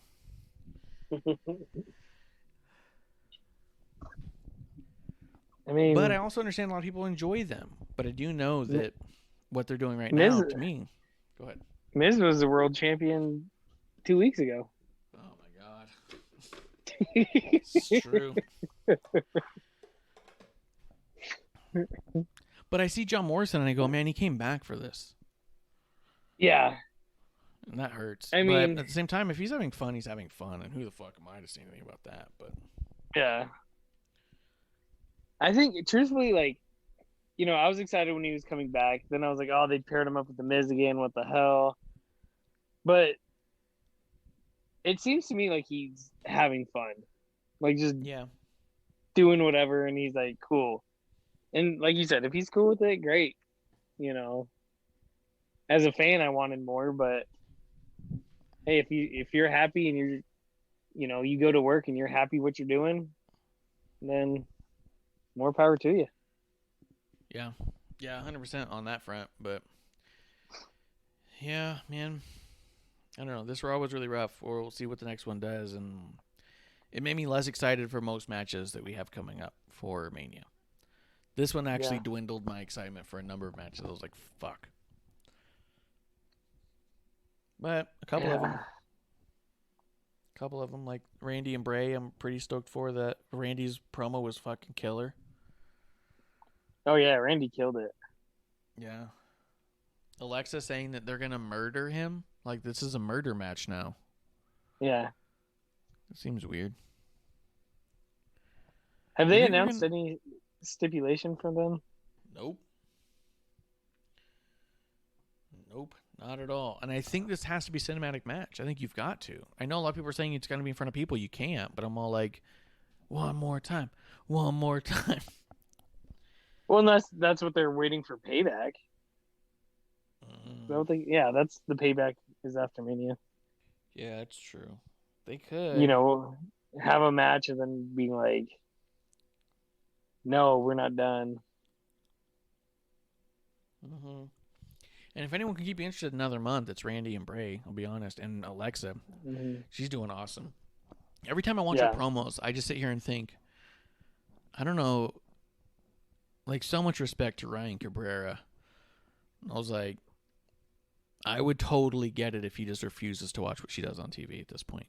I don't know. Maybe it turns him on. Yeah, that could be too.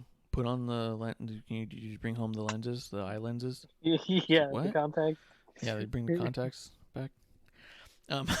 Can you imagine, like, she comes home and like sits next to him on the couch and he's like, "Could you just sit on the other side of the couch for just a couple of minutes? Like, your segment just ended here, so like I just need a few minutes, please." Like,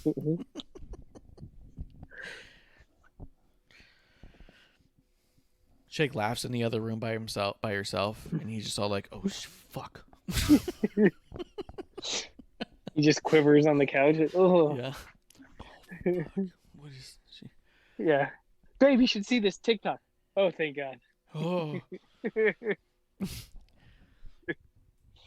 Can you imagine, like, let's say, like, she walks into another room and you just hear a Jack in the Box for a second? Fuck.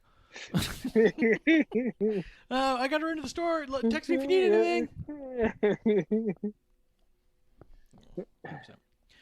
But I don't know, man. I guess we'll see where it all goes. This was a rather disappointing episode. Mm-hmm. SmackDown was so good. That's why I rewatched it, because I was like, how is the same people in charge of these two shows? They're so dramatically different in so many ways. And that's why I was asking before, do you think it's the talent? Do you think the talent is really unable to handle it the way SmackDown talent is? I wonder. I'm starting to wonder. Because I know everyone says, oh, never blame the talent, never blame the talent. Well, their talent is a big part. They have to do their part. And if nobody on Raw likes what they're given and none of them know how to deliver it in a way that they believe, that also seems like a whole other problem. And it does seem like a talent problem. Like, at the end of the day, if your job is to deliver. You know what I mean? Now, I'm not saying I flat out blame the talent, but I'm saying I'm trying to figure out what the fuck is going on at this point. Yeah. For such the stark difference, like, yes, when you watch it, you would, like you said, you would think, all right, there's two different teams, there's two different whatever. These guys just threw out a dud. But for it to be all one group, it's like you almost have to start pointing at the talent, like you said. It just makes me wonder if the talent on Raw is difficult to deal with or work with, or if there's a certain mentality there. You know what I mean? Like, I just wonder. That locker room feels like it has to be different. Yeah. Well, and then, and looking at the few highlights from Raw, it's like, okay, these guys get it. Yeah. Why does the majority not then? Yeah. And then once again, it's the talent. Yeah. Yeah. I don't know, man. I don't know. There was, I don't usually promote it here, but I did see a few clips from it, so I'm going to check it out myself, but I do think it's actually pretty interesting. Sami Zayn did an interview with Renee Paquette, formerly Renee Young, on her podcast called Oral Sessions. That I guess he starts talking about having a lot more creative freedom, and I thought that was an interesting conversation to have. So I'm going to check it out. Makes me wonder. I do know that I've heard in the little conversations I've had with people in the business from time to time that there is a different mentality in general between Raw and SmackDown locker rooms and a different feeling. So I don't know. All that stuff is fascinating to me, and I wonder because, like you said, it's starting to me feel tough to say, oh, the creative is just fucking garbage. But at the same time, the same creative works on both shows. If we can say that SmackDown is easily the best wrestling show every week, bar none, and that Raw is the worst, bar none, and it's the same people making it, you have to start saying, well, what is the difference? And the variable in that conversation is the talent, and really makes me wonder if the talent and the mentality there, I don't know if the agents are any different or anything like that, but it starts to make me wonder what's going on there, and something needs to be shaken up. Kuro does say Bald People Hour. That's true. Well, let's look at the list of people involved real quick. For bald people, Shelton's bald. Bobby Lashley, bald.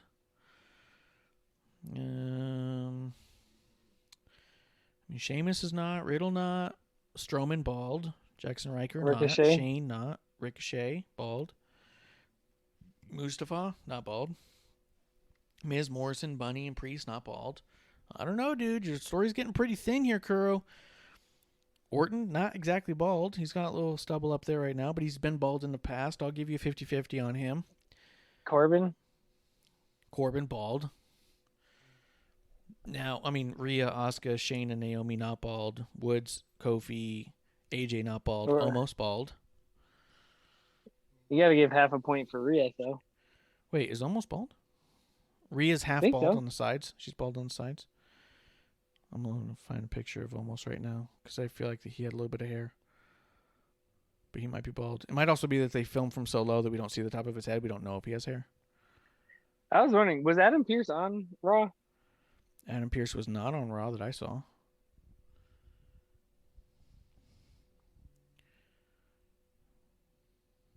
I'm looking. I don't know. Almost.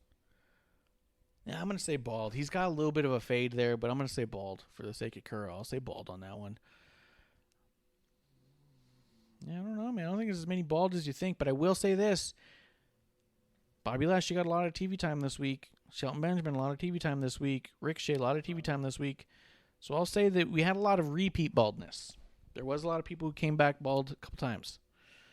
So I'm going to lean on agree to disagree, but I hear you. I can't prove you wrong, but I feel like that we did not prove you right. Something like that. Grimmer says Adam Pearce was on Raw. He made the match with Shelton and Lashley. Was that on screen? Probably. I don't know, man. Dude, this show was fucking tough. It's forgettable. It was forgettable. It was throwawayable. It was bad. So we'll be back when they talk. See what they do next time. Yeah. But I don't know, man. All in all, on Raw, besides Randy and Bray, is there any story on there that like you're super hyped for? They did announce Sheamus and Riddle for WrestleMania. That can't be bad, right? I wish that one had a crazy stipulation.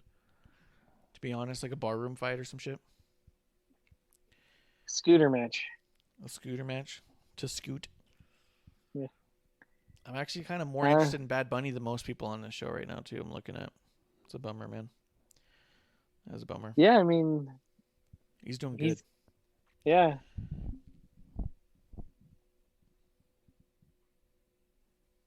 Yeah, I don't know. Like, yeah, no, I was just trying to think of the matches and stuff like that. I mean, Shane and Braun should be interesting.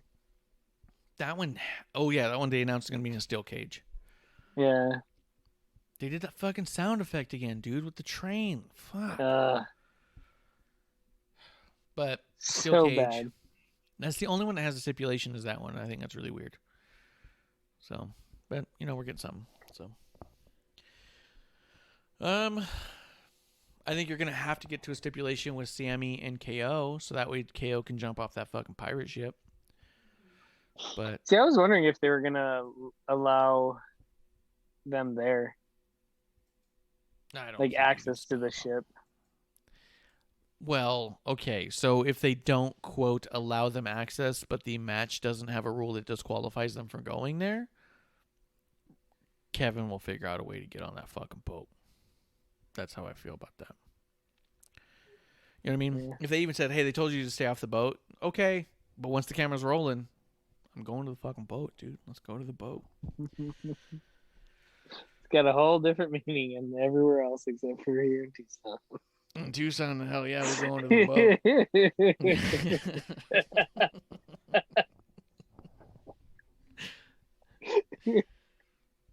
As soon as that camera's on, let's go to the boat. Going to the boat.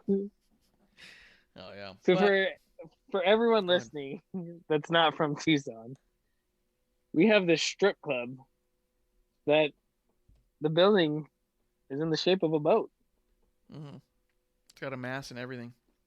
Yeah, and it's a gnarly strip club, so it's not on a good side of town. Yeah, so that's the boat. The only time people bring up, hey, let's go to the boat is after a few. Mm-hmm.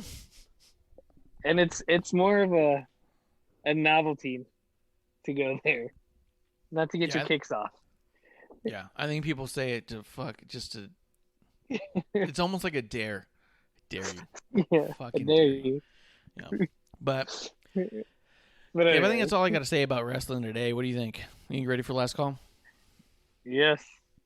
Yeah. Yes, sir. So Raw was a dud. R.I.P. Raw. NXT's moving to Tuesday. R.I.P. AEW. SmackDown was out of the park. Fighting. SmackDown. Let's call up. Fighting. I've been working on my spot for all day. Guys, thank you for coming through and having a drink with us. Thank you for jumping in the chat to derail the show. Thank you for getting the podcast. Hit us with them likes, them subscribes. Go to our prowrestlingtees.com/wrestling on the rocks. Pick up your IIronics t-shirts now. Billy Marsh. Oh, man. Dude, I do think, on the side note, I do think we may have seen... I like Marshy K. Sorry. That's a good point. We may have seen the last of Peyton Royce. I really feel like she did such a bad job on her Asuka match last week. There's a really good chance that she got that fiery promo on Raw Talk, and Vince said, "Show me what you got." And after last week was like, "Well, I've seen what you've got." I mean, yeah, that's true. After that, like, nothing. And we haven't seen or heard from her since, and I honestly think that if I had money, I would say within a year she's out of the company. You think it's gonna be that long? I said within a year. I know, but yeah, I see what you mean. Yeah, I would say that she's out of the company within a year, and I don't mean that as a way to knock her. There was a lot on the line. There was a lot of I'm sure there was a lot more circumstances that we even know, and it just didn't click. And sometimes people just don't click.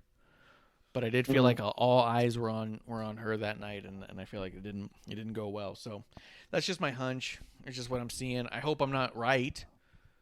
If I'm being honest, I hope that we see much more of her. I hope that she does a lot more things and is involved in many more storylines to come. That's just my gut. It's just what I see as a journalist who makes up shit as I go and drinks all night long. Kev, are you ready for last call? Last call. Let's do it. Let's do it. Guys, go to WrestlingOnTheRocks.com to find all of our links, all of our contacts. Give it a follow. That is Kevlar on the Rocks over there. I am at Ref Marsh. We are WOTR the show. And that's last call. Cheers.